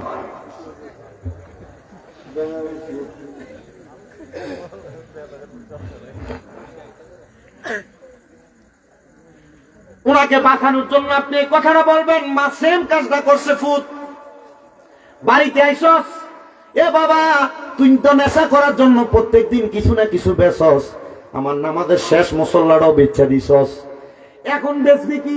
ফুটে কমা কথা সত্য, বেচছাম কি?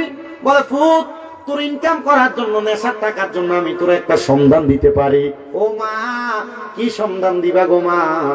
ডাক দিয়া কই পুত্রে রোমের বড় মসজিদের সামনে যাইবি, এখানে একজন আল্লাহর ওলি আছে, উনি নাকি বলছে তোরে পাঠাইলে তোরে কিছু অর্থ প্রদান করব। ফুতে আমি গেলাম আল্লাহর ওলির কাছে, হুজুর অর্থ দেন। চেহারা বড় সুন্দর, খুব সুন্দর চেহারা। আল্লাহর ওলি কয় টাকার দরকার, আসো। তারা একটা পুটলি মোড়ায় কিছু মোহর প্রদান করছে, মোহর। তবে বাবা নেশা করার জন্য যে এত টাকা নিবা, এ বাবা, আমার সামনে একটা পুকুর দেখা যায়, ওই পুকুরের মধ্যে তুমি গোসল করে আসো, মানে এই পুকুরের মধ্যে তুমি বিসমিল্লাহ বলে 3টা ডুব দিবা। 3টা ডুব দিলে আমি তোমার নেশা করার জন্য কিছু অর্থ প্রদান করব। এই যে দেখো পুটলি, টাকার একটা পুটলি, আগের যুগে মোহর দিয়ে মনে হইতো, আদান প্রদান হইতো। ওই ছেলে বলে নেশা করা, নেশার জন্য সব করতে পারে, নেশার জন্য সব করতে পারে। ডাক দিয়া, হুজুর আপনি বলছেন এই পুকুরে 3টা ডুব দিলে নেশা করার জন্য আমার যা অর্থ লাগবে আপনি আপনার পুটলি থেকে দান করবেন। বলে হ্যাঁ দিব। ছেলে বলে আমি একটা লাভ দিয়ে পুকুরের মধ্যে পড়ে গেলাম। পুকুরের মধ্যে পড়লাম, আমি পুকুরের মধ্যে বিসমিল্লাহ বলে 3টা ডুব দিলাম। 3টা ডুব দেওয়ার পরে আমি উঠে আসলাম। আমি দেখলাম উনি আমারে যে মোহরের পুটলি আছে পুরাটা পুটলি আমার হাতের মধ্যে তুলে দিছে। পুরাটা পুটলি হাতের মধ্যে তুলে দেওয়ার পরে আমি দৌড়াইয়া যে জায়গার মধ্যে থেকে আমি মদ ক্রয় করে মদ খাই, ওই জায়গার মধ্যে ঢুকার পর দেখলাম মদওয়ালারা মদ টদ সব ফালাইয়া দিয়া দূরে চলে গেছে গা। আমার দেখা মদ টদ ফালাইয়া দিয়া চলে গেছে গা। আমি বুঝতে পারলাম না, যেহেতু দোকানদার নাই আমি কার কাছ থেকে মদ ক্রয় করবো। আমি চলে আসলাম, রাস্তা দিয়ে হাঁটি, মানুষ আমারে দেখলে পালায়া জায়গা। বাড়ির মধ্যে যাই আমি আমার মারে কইলাম, মা আজকের মতো ঘটনা তো আমি আমার জীবনে দেখছি না। রাস্তার ভিতরে যে আমারে দেখে, আমারে দেখা দেখা তারা পালায়া জায়গা। ও মুসলমান, আপনি কেমন জীবন আপনি গঠন করলেন? মানুষ আপনার সামনে দিয়ে দেখলে সালাম দেয়, পিছন দিয়া দেখলে আপনার পিছন দিয়ে সালাম দিয়া যাওয়ার পরে কয় গোলামের ভূতটা বড় দুষ্ট। এমন কোনটা এলাকাত নাই? জীবন বানাইছে কেমন জীবন, না লোকের জীবন। এমন জীবন না বানায় এমন জীবন আপনি করেন গঠন। মরণে হাসিবেন আপনি, কাঁদিবে ভুবন। কিন্তু আপনি এমন জীবন বানাইছেন, মরণে কাঁদিবেন আপনি, হাসিবেন ভুবন। আপনি মরিয়া গেলে মানুষে কয় দমকাটা মরছে, এটা আরো ভালো হয়েছে। কথা কয় না কেন? আপনি একটা বালা জীবন বানান, এমন জীবন বানাইয়েন না মানুষ আপনার সামনে দিয়ে সালাম দিব, পিছন দিয়ে গোলামের ফুটকে গালি দিব। সাবধানে এমন জীবন বানাইয়েন না। এবার আল্লাহর বান্দা তার মার কাছে দেয়া কয়, মা ও মা, প্রত্যেক দিনে তো আমি রাস্তা দিয়ে হাঁটি, মানুষ আমারে সালাম দেয়, মানুষ আমার সামনে আসে, কত সুন্দর সুন্দর কথা কয়। ও মা, আজ যদি মানুষ আমারে দেখলে রাস্তা থেকে পালিয়ে জায়গা, যে জায়গায় যাইতাম নেশা করবার লেগা, ওই মতের বাড়ি খানার মানুষ আমারে দেখতে দেখতে বাইকে জায়গা। মা কারণ কি? মা দরজা থেকে বাইর হয়ে আইসা ফুতরে দেখে বেহোশ হয়ে গেছে। ফুতে গোমাইটা কি কারণে? কালা মানুষ খারাপ না? হ্যাঁ বলে বালা। মারহাবা কোন নবী সাহাবী হযরত বেলাল রাদিয়াল্লাহু তাআলা কাল হইছিল, কিন্তু মর্যাদা পাইছে ইসলামের প্রথম মুয়াজ্জিন। জোরে কোন সুবহানাল্লাহ। হ্যাঁ, নবীর অত্যন্ত প্রিয় মানুষ ছিল, কাছের মানুষ ছিল, কালা মানুষ।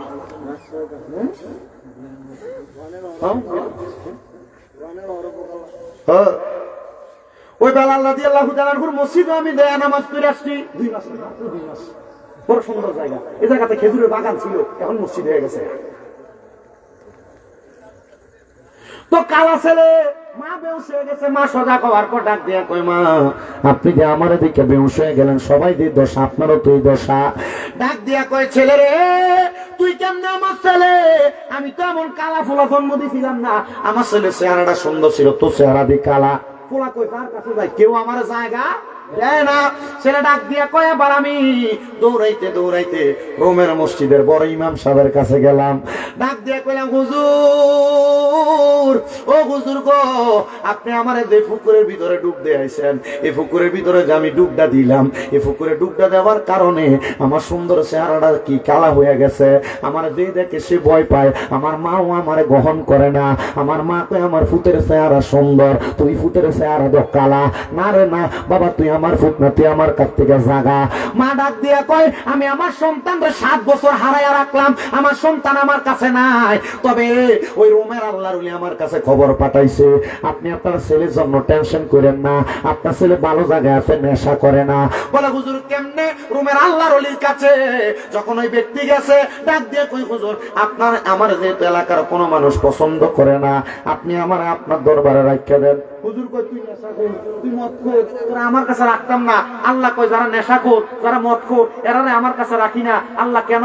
আল্লাহ কয়, ইন্নাল্লাযীনা কাফারু মিন আহলিল কিতাবি ওয়াল মুশরিকিনা। মারহাবা কইতেন না?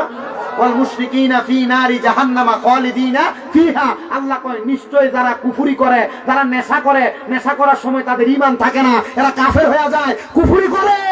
এই কুফরি যারা করে আল্লাহ কয় এরা জাহান্নামী, একদিন দুই দিন না সারা জীবন জাহান্নামে থাকবে। ও তুই তো নেশা করো, আমি আমার দরবারে নেশা করলে জায়গা দেই?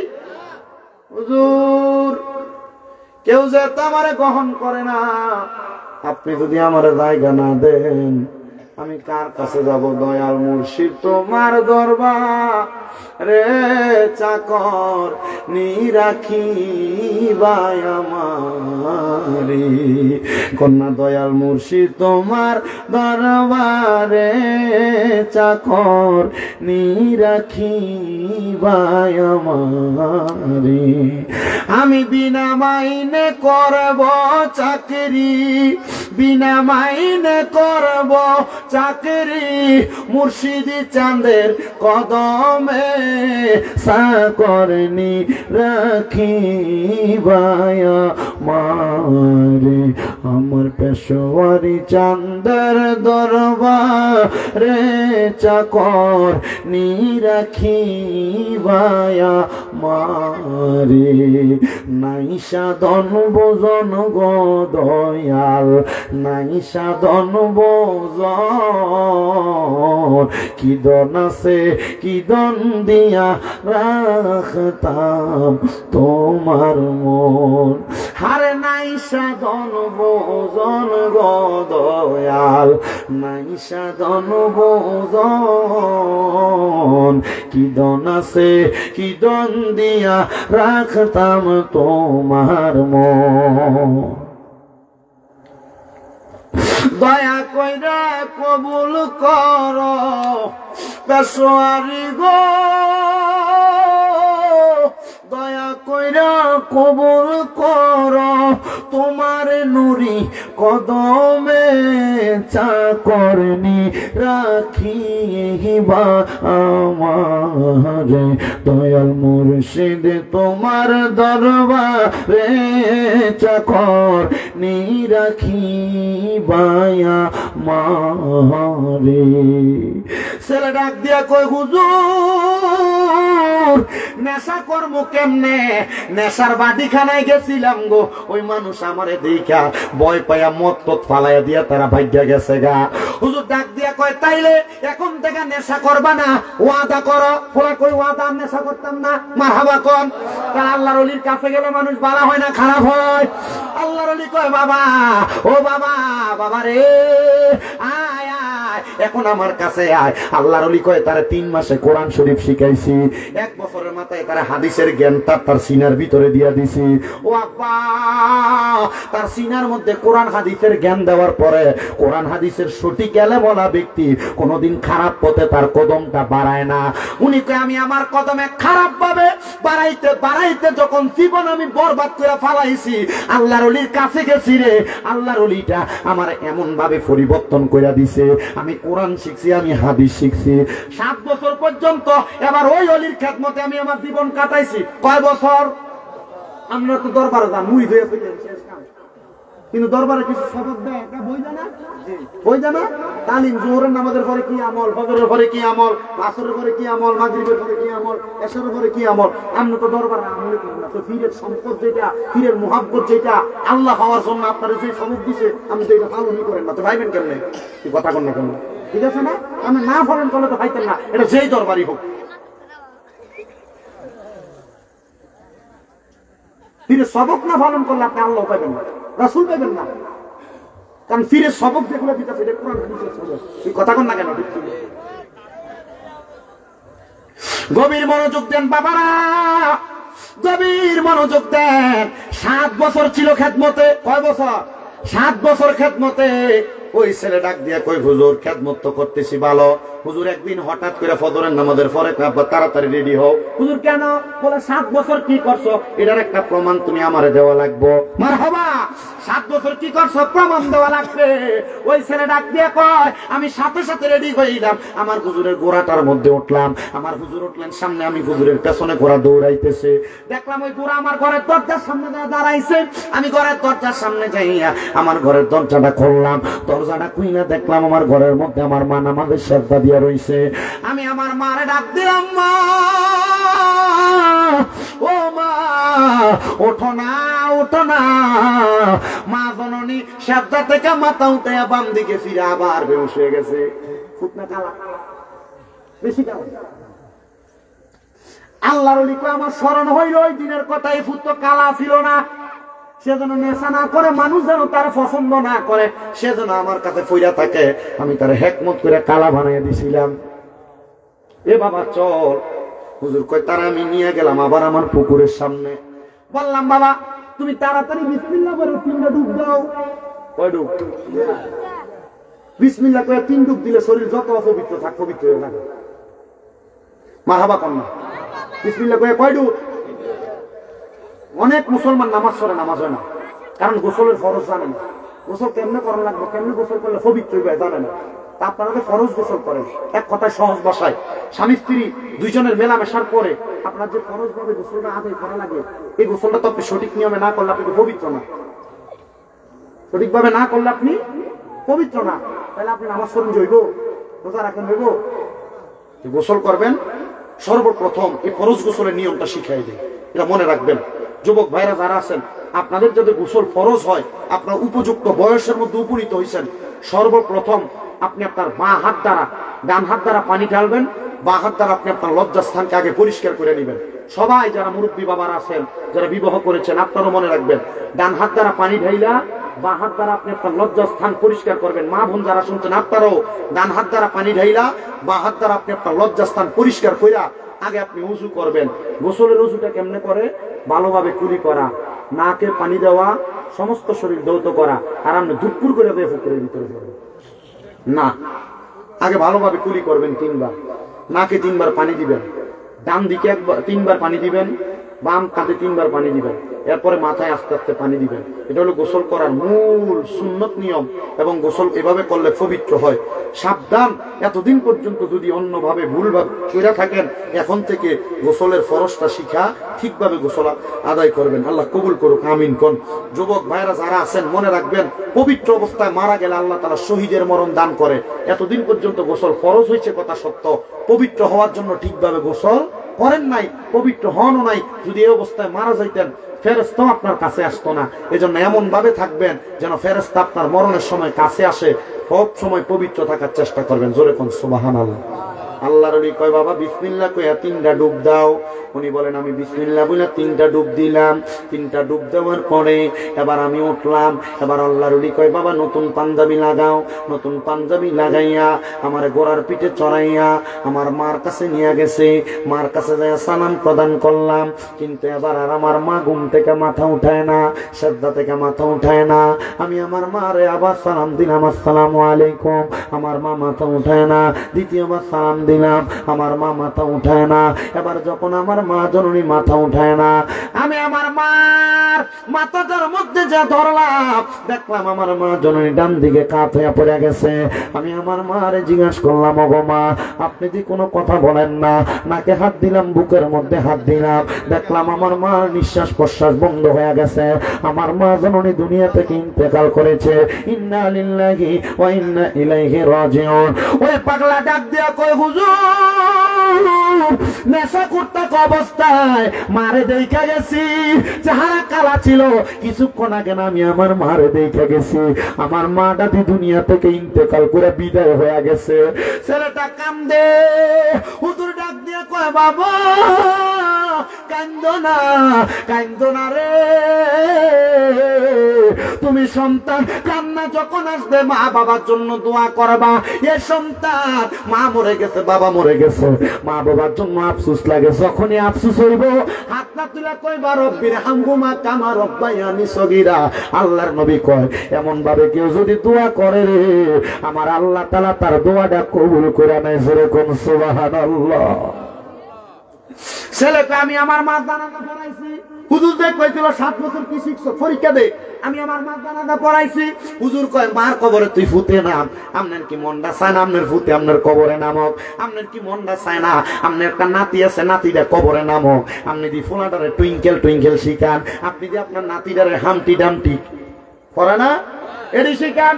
ফোলাটা এখনো বালা করে কোরআন করতে পারে না, কেমনে গো আপনার ফোলাটা আপনার কবরে নামবো? ফোলাটা দি বালা করে জানাজার নামাজের দোয়াটাই জানে না, কেমনে গো আপনার ফোলাটা কবরে নামাইব? মুসলমান কিন্তু ফোলাটা নেশা করছিল 7 বছর আল্লাহর ওলির সোহবতে থাইকা, নেশা করতে গা আল্লাহর ওলি হইয়া গেছে। জোরে জোরে কন্যা বাবা সুবহানাল্লাহ। এবার নামাজ পড়াইছে, কামার কবরে নামছে, মার কাফন দাফন করছে, মার কবরে মাটি দিয়া। ওই পোলা কয় হুজুর আমার তো মা নাই, আমার মা তো কবরে, আমার এবার ফালবো ডাকে।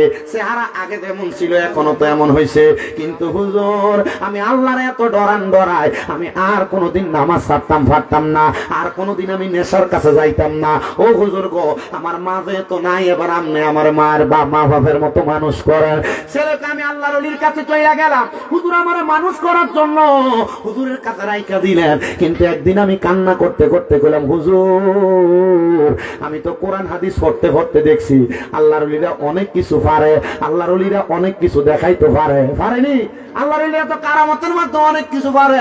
হুজুর আমার মাটা যে মইরা গেছে, মাটা কবরে কেমন আছে হুজুর আমার একটু এটা দেখাইয়া দেন।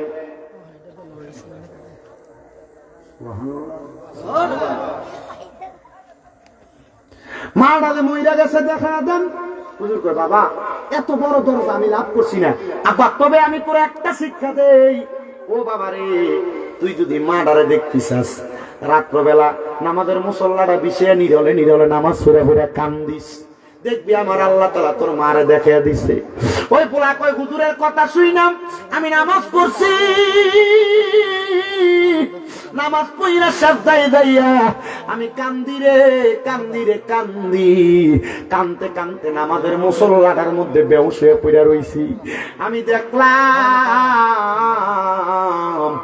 একটা মহিলা সুন্দর সুন্দর জান্নাতি পোশাক পইরা জান্নাতের ভিতরে সুন্দর একটা বাগিচার মধ্যে ঘুরতাছে। আমি জিগাইলাম কে, কি গো আপনার পরিচয় গো? উনি আমারে ডাক দিয়া কয় বাবা তুমি আমারে চিনো না, আমি তোমার মা, জান্নাতের ভিতরে ঘুরতাছি। পোলা ডাক দিয়া কয় মা আল্লাহ আপনার জান্নাত দিল গো মা, এত আরামের জান্নাত কেমনে পাইলেন গো মা?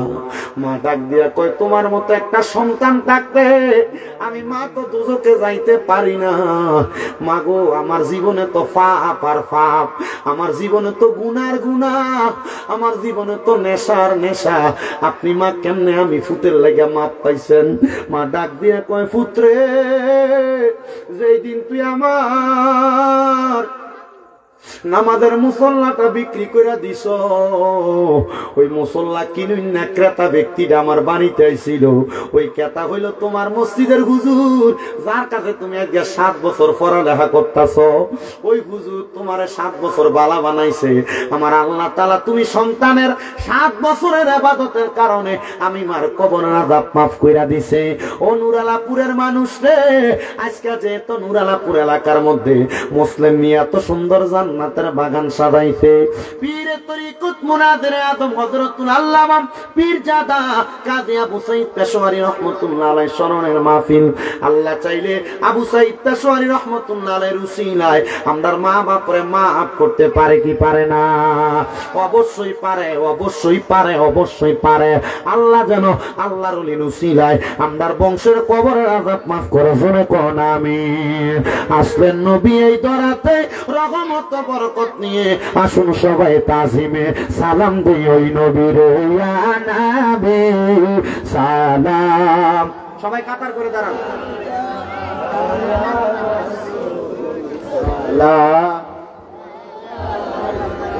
ইয়া হাবিব, কাতার করেন।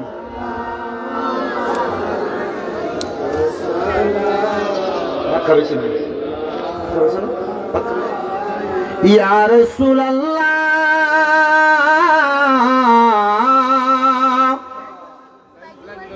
ওয়া ইয়া হাবিবাল্লাহ। নবীজি গো আপনি যে ঘুমান না রাতে, দেখা দেন আপনার প্রেমিকদের সাথে, ডেকে নেন আপনার রওজাতে, দুরুদ সালাম দিতে ইয়া নবী। মোহাব্বত নিয়ে পড়েন, মোহাব্বত নিয়ে জোরে সোরে। ইয়া রাসূল ইয়া হাবিব আলাইকা সালাওয়াত, হাবিবি সাইয়্যিদি ইয়া রাসূলাল্লাহ ওয়া ইয়া হাবিবাল্লাহ। নবী গো মরণে থাকিব একা, আমরা কবরে যাইব একা, হাসরে উঠিব একা, পাই যেন আপনারি দেখা ইয়া নবী।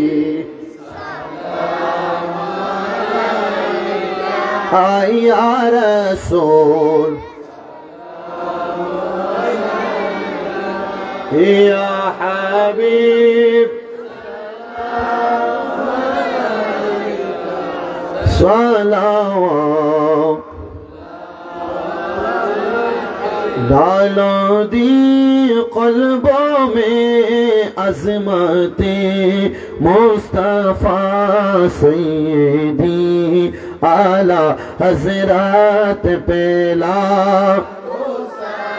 हम मुस्तफ़ा जाने रहमत पे, लाम शम्अ बज में हिदायत पे, सैयदी मुर्शिदी काजी अबू सईद पेशवारी, सैयदी मुर्शिदी काजी अबू सईद पेशवारी, उनकी शानों करामत पे लाम मुस्तफा रहमत पेला हो सलाम, शम्अ बज में हिदायत पे, या पाक पंजतन लाखो सलाम, या पाक पंजतन या हसन शाह हुसैन लाखो सलाम, या हसन शाह हुसैन কারবালার কোরবানি স্মরণ করো প্রাণ ভরে সকলে। আসসালামাই নূর চশমে আম্বিয়া, আসসালামাই বাদশাহে আউলিয়া।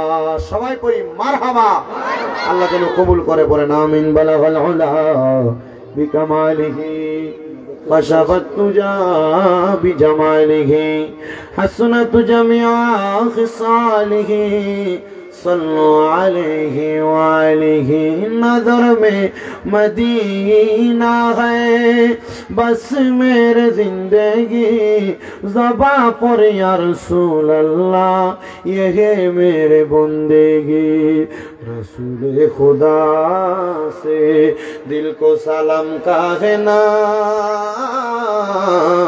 और बागे मदीना से एक फूल तो पिलाए ना। बलगल उला गशबत तुजा बिजमालिही, हसनत जमिया वसालिही, सल्लु अलैहि।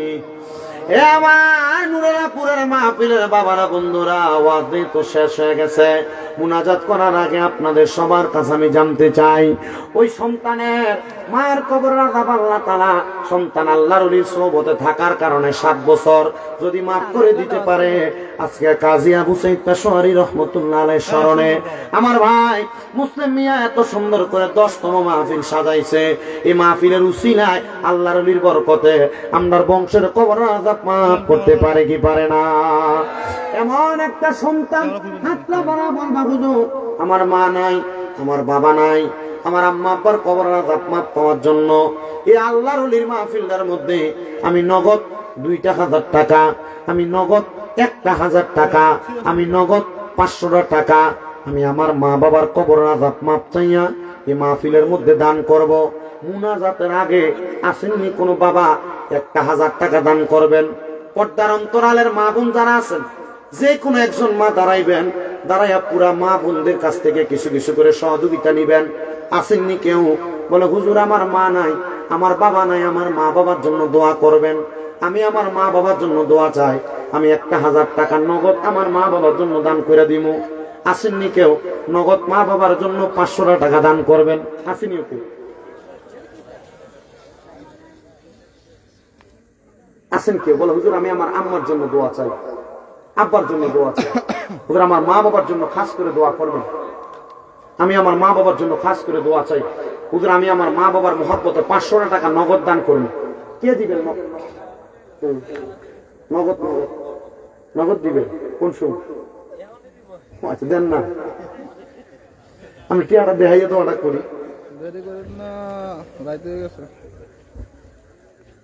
আপনার নাম কি?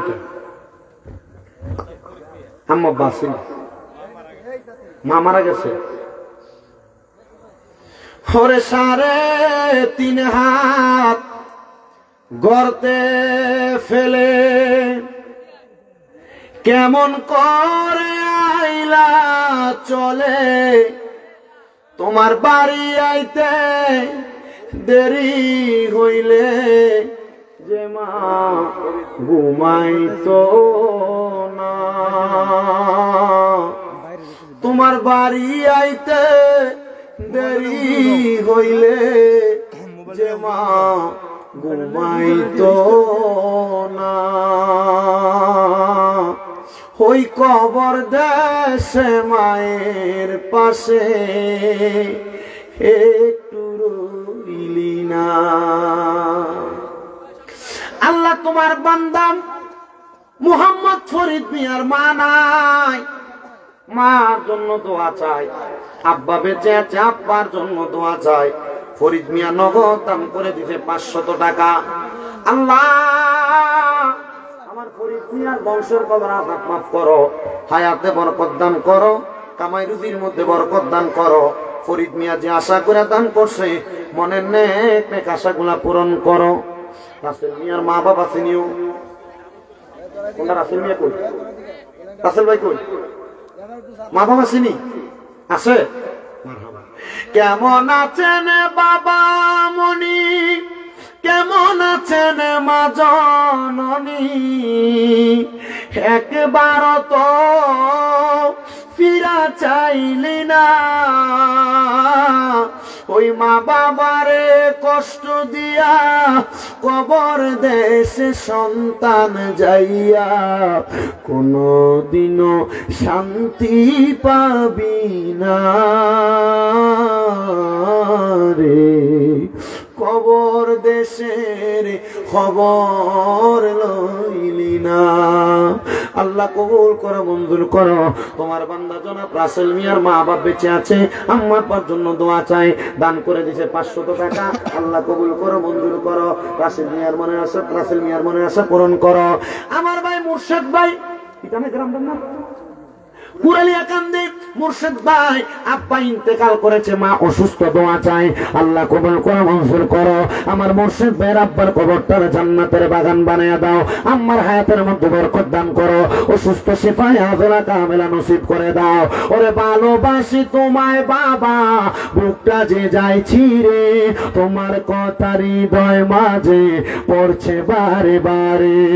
বাবা গো, ও বাবা, বাবা গো বাবা। এরপরে আসেনি আর কোন সন্তান 500 টাকা নগদ দান করবেন, নগদ আছে নাকি? আর নাই। 2 ঘন্টা 5 মিনিট হয়ে গেছে। দোয়া করে দিবেন। ওই 200 টাকা করে 100 টাকা করে নগদ দেওয়ার মতো আছে না? হুজুর আমরা দোয়াতে শরীক হব, নগদ আমি 200 টাকা, নগদ আমি 100 টাকা দিতেছি। কে কে আছেন একটু পকেটে একটু হাত দেন তো। বলুন যে আমি আমার মার জন্য দোয়া চাই, বাপের জন্য দোয়া চাই। লই আইও, 200 টাকা দান করবে, 100 টাকা দান লই আলুন, হাতে লন, হাতে লন, কষ্ট করে পকেটে একটু সবাই একটু জানতো। এ পোলাপান একটু ভিতরে ঢুকো। 10 টাকা, 5 টাকা, 100 টাকা, 50 টাকা, যে যা পারেন মাহফিলের জন্য নগদ দিয়ে শরীক হন। নগদ বসেন, আপনি ওইখানে বসেন। আচ্ছা পারলে নিয়ে আসেন, অসুবিধা নেই। আমার জন্য দোয়া চান, আল্লাহ যেন আপনার আম্মারে মাফ করে। আরেকজন বাবা আব্বা আম্মার জন্য দোয়া চাইছে, উনি দান করছে 200 টাকা, আল্লাহ যেন কবুল করে। আল্লাহ ওনার ছেলে আই পাস করছে, ওনার যেন কবুল করে। আমি আরেকজন ভাই 200 টাকা দান করছে, আরেকজন 200 টাকা দান করছে, আরেকজন 50 টাকা, আরেকজন 100 টাকা আম্মা আব্বার জন্য দোয়া চায়। আল্লাহ দেখ শুনি মা বাপের কথা কনে ঠিক আছে, ঠিক আছে, মাশাআল্লাহ মাশাআল্লাহ। জামাল মিয়া আম্মা আব্বা আসেনি? হ্যাঁ মারা গেছে। আল্লাহ আমার জামাল মিয়া মা বাপ মারা গেছে, দোয়া চাইয়া দান করছে 500 টাকা, আল্লাহ কবুল করো, মঞ্জুর করো। আর কয়েকজনে 150 টাকা করে করে দান করছে। পর্দার অন্তরালের মা বোনেন আপনারা যে যা পারেন কিছু কিছু করে দান করেন। আচ্ছা আপনাদেরকে একটা দাওয়াত দিয়ে যাই। আপনারা ইয়াসিন হুজুরে চিনেন তো? গত বছর যে মাহফিলে এসে দোয়া করছিলাম, উনি জেলখানায় ছিল, আল্লাহ ওনাকে উদ্ধার করছেন, আলহামদুলিল্লাহ পড়েন। ওনার মাদ্রাসাটা আবার চালু হয়েছে। এখন ছাত্র আছে কয়জন? 70 জন ছাত্র এখন আবার। মারহাবা কর বাবা। কোরআন সুন্নাহর দাওয়াত যেখানে চলে, আল্লাহ কোরআন রসুলের হাদিস যেখানে পড়ানো হয়, এই জায়গা কোনো সময় আটকাইয়া থাকে না। আল্লাহ তাআলা এই ইয়াসিন হুজুরের মাদ্রাসা এই গত কয়দিন আগে 9 শতক জায়গা কিনছে মাদ্রাসার লাগিয়া। মারহাবা কর। এর দাদি হজে যাইবো, এর দাদি হজে যাইবো, অসুস্থ হয়ে গেছে, যাইতে কষ্ট হইব, পারতো না হজ করতো, এই হজের টাকা দিয়ে মাদ্রাসার জায়গা কিনে দিচ্ছে। মারহাবা কর। ইয়াসিন হুজুরের মাদ্রাসা আলিপুর হ্যাঁ নজরবাড়ি, আলিপুর নজরবাড়ি নাকি হাফিজিয়া গাউসিয়া, আলিপুর কাদিরিয়া সুন্নিয়া হাফিজিয়া মাদ্রাসা এবং এতিমখানা। এনে অনেক এতিম ফলাফাইন আছে, ভর্তি চলতেছে।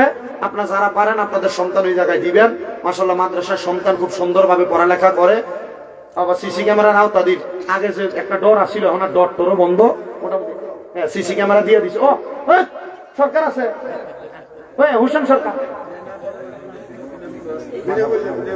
হ্যাঁ খুব কষ্ট করে। কেউ যদি না পারেন বিনামূল্যে ফরানের ব্যবস্থা আছে। আলিপুর নজরবাড়ি নাকি কাদেরিয়া সুন্নিয়া হাফিজিয়া মাদ্রাসা এবং এতিমখানা।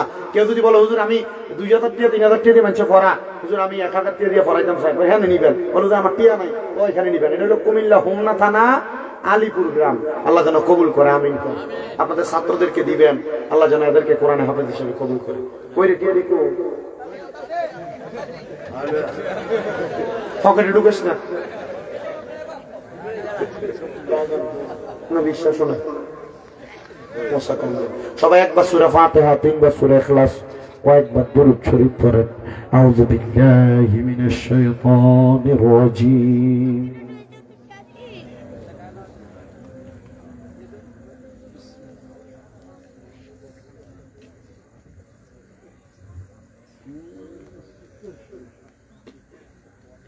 গণনা গুণা লয়া এ আনকির গণনা আর টাকা গণনা গুণা আমি ফোন দে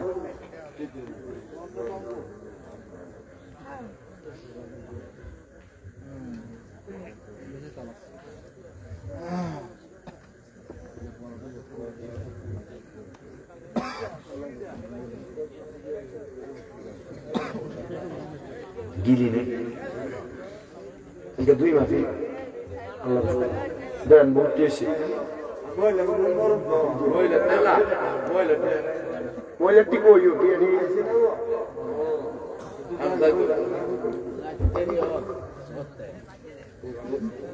হিসাব করে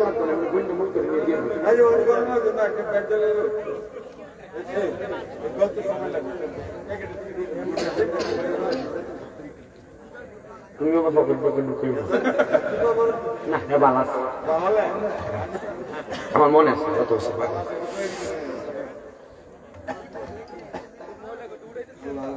ওরা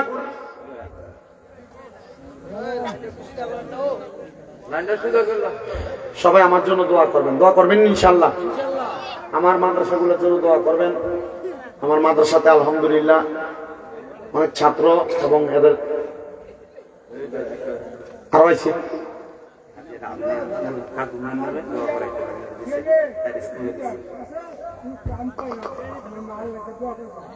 ওনার কাছে বিদেশ আছে কাম করে ওনার মান লাগে দোয়া স্যার উনি কিছু টাকা হাতিয়ে দিচ্ছে মারহাবা করে মারহাবা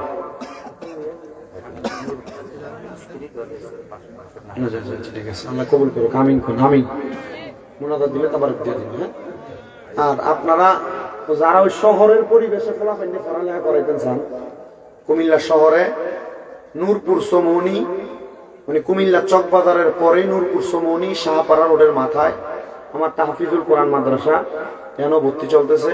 আপনারা ইনশাল্লাহ চেষ্টা করবেন যদি শহরের পরিবেশে ফলাফল পড়ালেখা করানোর নিয়ত থাকে আমার এখানে দিতে। আপনাদের এলাকার অনেক পোলাপান আছে যে 5 কিটকা এই যে মুরাদনগর 5 কিটকা তারপর আপনাদের হোমনা বানসারামপুরে অনেক পোলাপান আছে।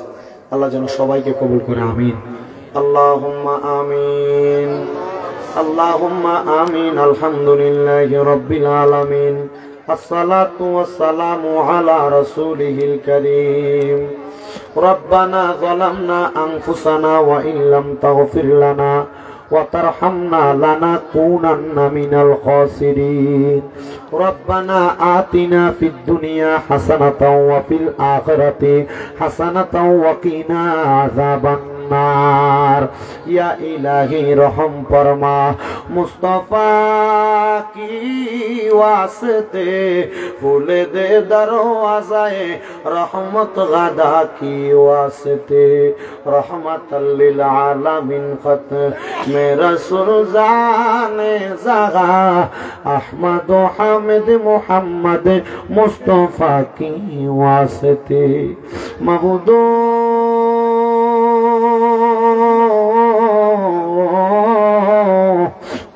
দয়াল আল্লাহ আপনি কি আসমানে না জমিনে না পাহাড়ে না দরিয়ায় গত জীবনে আপনার কত তালাশ করলাম সন্ধান পাইলাম না। আল্লাহ বহু সন্ধানের পরে পেশওয়ারি দরবার শরীফের আওলা পীরে তরিকত মুনাজিরে আজম হযরতুল আল্লামা পীরজাদা কাজী আবু সাঈদ পেশওয়ারি রহমতুল্লাহ আলাইহির স্মরণে 11তম ইসলামী সুন্নি মুগা সম্মেলন সাজাইয়া আজকের জান্নাতের বাগানের মধ্যে আল্লাহ কি জানি মা গারা ইতিম হইয়া হাত বাড়াইছে কি জানি বাবা গারা ইতিম হইয়া হাত বাড়াইছে। আল্লাহ যেই বাবা সন্তান রে মানুষের মতো মানুষ করার জন্য মাথার গাম পায়ে ফালাইয়া সন্তান রে বড় কষ্ট করে মানুষ করছে এমন আব্বা যাদের কবরে আব্বার কবর তুমি আল্লাহ জান্নাতের বাগান বানায়া দাও। আল্লাহ কে জানি হাত বাড়াইছে কার জানি জগতের মধ্যে মা নাই হায় রে মা যেই মারে মা কইয়া ডাকলে কলিজার আগুন ঠান্ডা হইয়া যায় যেই মায়ের দিকে নেক নজরে তাকাইলে কবুল গজের সওয়াব হইয়া যায় এমন মা যাদের অন্ধকার কবরে রে আল্লাহ এমন আম্মার কবরটারে তুমি আল্লাহ জান্নাতের বাগান বানায়া দাও। আল্লাহ আবার কত এতিমেরা হাত বাড়াইছে আজকে মোহাম্মদ মুসলিম মিয়ার বাড়িতে পেশওয়ারি দরবারের আশিকিন জাকিরিন অন্যান্য দরবারের আশিকিন জাকিরিন যাদের মাও নাই বাবাও নাই জনমের এতিম হইয়া হাত বাড়াইছে এমন আম্মা আব্বা তাদের কবরে রে আল্লাহ আম্মা আব্বার কবর জান্নাতের বাগান বানায়া দাও। মরিয়া গিয়াছেন আল্লাহ আল্লাহ দারার মা বাপ মাফ করিয়া দেন না গো আল্লাহ কবরের আযাব আকাশেতে চন্দ্র সূর্য আল্লাহ ওঠে বারে বার, কবর দেশে যারার গো মা বাপ ফিরিল না আর। মারা গো মা হারাইয়া বাপ হারাইয়া আজকে কুমিল্লা হোমনা নুরালাপুরের মুসলিম মিয়ার বাড়ির প্রাঙ্গণের মাহফিলে যারা হাত বাড়াইছ, আল্লাহ তাকায়া দেখো যাদের মা নাই বাবা নাই গো, আম্মা আব্বার কবর জান্নাতের বাগান বানিয়ে দাও। যাদের মা বাবা বেঁচে আছে হায়াতে তৈয়বা নসিব করে দাও। আম্মা আব্বার সেবা যত্ন করার মতো তৌফিক দান করো ও আল্লাহ। এই নুরালাপুর সহ সমস্ত পৃথিবীর মুসলমান ইমানদারদের কবর জান্নাতের বাগান বানিয়ে দাও রব্বুল আলামিন। আল্লাহ ফরিয়াদ তোমার দরবারে। আমার একজন মা জননী ওনার স্বামীর জন্য দোয়া চাইছে, কিছু হাদিয়া প্রেরণ করেছে। আমার মা জননীর দোয়া তুমি কবুল মঞ্জুর করে নাও। বিশেষ করে আল্লাহ আজকের মাহফিলে যারা টাকা দিয়া, পয়সা দিয়া, শ্রম দিয়া, বুদ্ধি দিয়া, পরামর্শ দিয়া, মাইক দিয়া, লাইট দিয়া, প্যান্ডেল দিয়া, মিডিয়ার বাইরে সহ সম্মানিত শ্রোতা মণ্ডলী, পর্দার অন্তরালের আমার মা বোনেরা, প্রত্যেকের খাস দোয়া তোমার দরবারে কবুল মঞ্জুর করে নাও। আমি হাত বাড়ানোর সাথে সাথে নগদ অনেকে হাদিয়া বাড়াইয়া দিছে। আল্লাহ প্রত্যেককে তুমি কবুল আর মঞ্জুর করো রব্বুল আলামিন। দূর দূরান্তের প্রত্যেকটি মুসল্লিরে কবুল মঞ্জুর করো। প্রত্যেকের ব্যবসা বাণিজ্য, কাজে কর্মে, চাকরি বাকরির মধ্যে বরকত দান করো। যারা পড়ালেখা করে বিদ্যা বুদ্ধি বাড়াইয়া দাও, মানে সম্মান ইজ্জতে জিন্দেগি নসিব করে দাও আল্লাহ। বিশেষ করে ফরিয়াদ তোমার দরবারে আমার অনেক প্রবাসী ভাইয়েরা বিদেশ থেকে দোয়া চায়। প্রত্যেক প্রবাসীদের কামাই রুজির মধ্যে, ব্যবসা বাণিজ্যের মধ্যে বরকত দান করো, হায়াতের মধ্যে বরকত দান করো। প্রবাসীদের মনের আশা পূরণ করো, প্রবাসীদের কামাই রুজিতে বরকত দাও, প্রবাসীদের হায়াতে বরকত দাও, প্রবাসীদেরকে শরীর সুস্থ রাইখা বেশি করে কামাই করার তৌফিক দাও আল্লাহ। ফরিয়াদ তোমার দরবারে অনেকে খাস করে দোয়া চাই, খাস দোয়া কবুল মঞ্জুর করো। আমার কেন মিয়া পাগলা দাদা ভাই ওই দূর দূরান্ত থেকে চলে আসে, কেন মিয়ারে কবুল মঞ্জুর করো আল্লাহ। বিশেষ করে মুর্শেদ ভাইয়ের আব্বার জন্য দোয়া চাইছে, আম্মা অসুস্থ আছে, তারা কবুল মঞ্জুর করে নাও। মুসলিম মিয়ার সাথে যারা যারা মাহফিলে ইন্তজাম করে সহযোগিতা করে, আঞ্জাম দিয়া সহযোগিতা করেছে, তাদের প্রত্যেককে তোমার কুদরতের দরবারে কবুল আর মঞ্জুর করে নাও আল্লাহ। ফরিয়াদ তোমার দরবারে গমনি। পর্দার অন্তরালের অনেক মা বোনেরা দোয়া চাই, আমার মা বোনদের দোয়া তোমার দরবারে কবুল মঞ্জুর করে নাও আল্লাহ। মরম দিবা দুঃখ নাই, তবে বেঈমান বানাইয়া মরম দিও না। মরণের আগে বারবার মক্কা মদিনা তাওয়াফ জিয়ারত নসিব কইরা আখিরি জবানে ইমানের কালেমা নসিব করে গো আল্লাহ। আল্লাহ বিশেষ করে আমার জুয়েল যে সুন্নি মিডিয়া, তার ভাই একটা মাদ্রাসা প্রতিষ্ঠা করেছে, দোয়া চাইছে আল্লাহ তার ভাইয়ের মাদ্রাসাটাকে তুমি সুগম এবং সুন্দরভাবে পরিচালনা করার তৌফিক দান করো। বিশেষ করে আমাদের জাহিদের আব্বা অসুস্থ আছেন, কুয়েতের জমিনে দোয়া চাই, ভাইদের আব্বাকে কবুল করে নাও রব্বুল আলামিন। মরণের আগে নবীজির নূরানি চেহারা মোবারক দেখাইয়া আখিরি জবানে মধুর কালেমা পড়াইয়া দিয়েন লা ইলাহা ইল্লাল্লাহু মুহাম্মাদুর রাসূলুল্লাহ সাল্লাল্লাহু আলাইহি ওয়াসাল্লাম। আসসালামু আলাইকুম ওয়া রাহমাতুল্লাহ। ডিসেম্বর মাসের 28 তারিখ রামপুর খলিফা বাড়িতে আমি আসবো ইনশাআল্লাহ। আজকের মাহফিলের বিশেষ বক্তব্য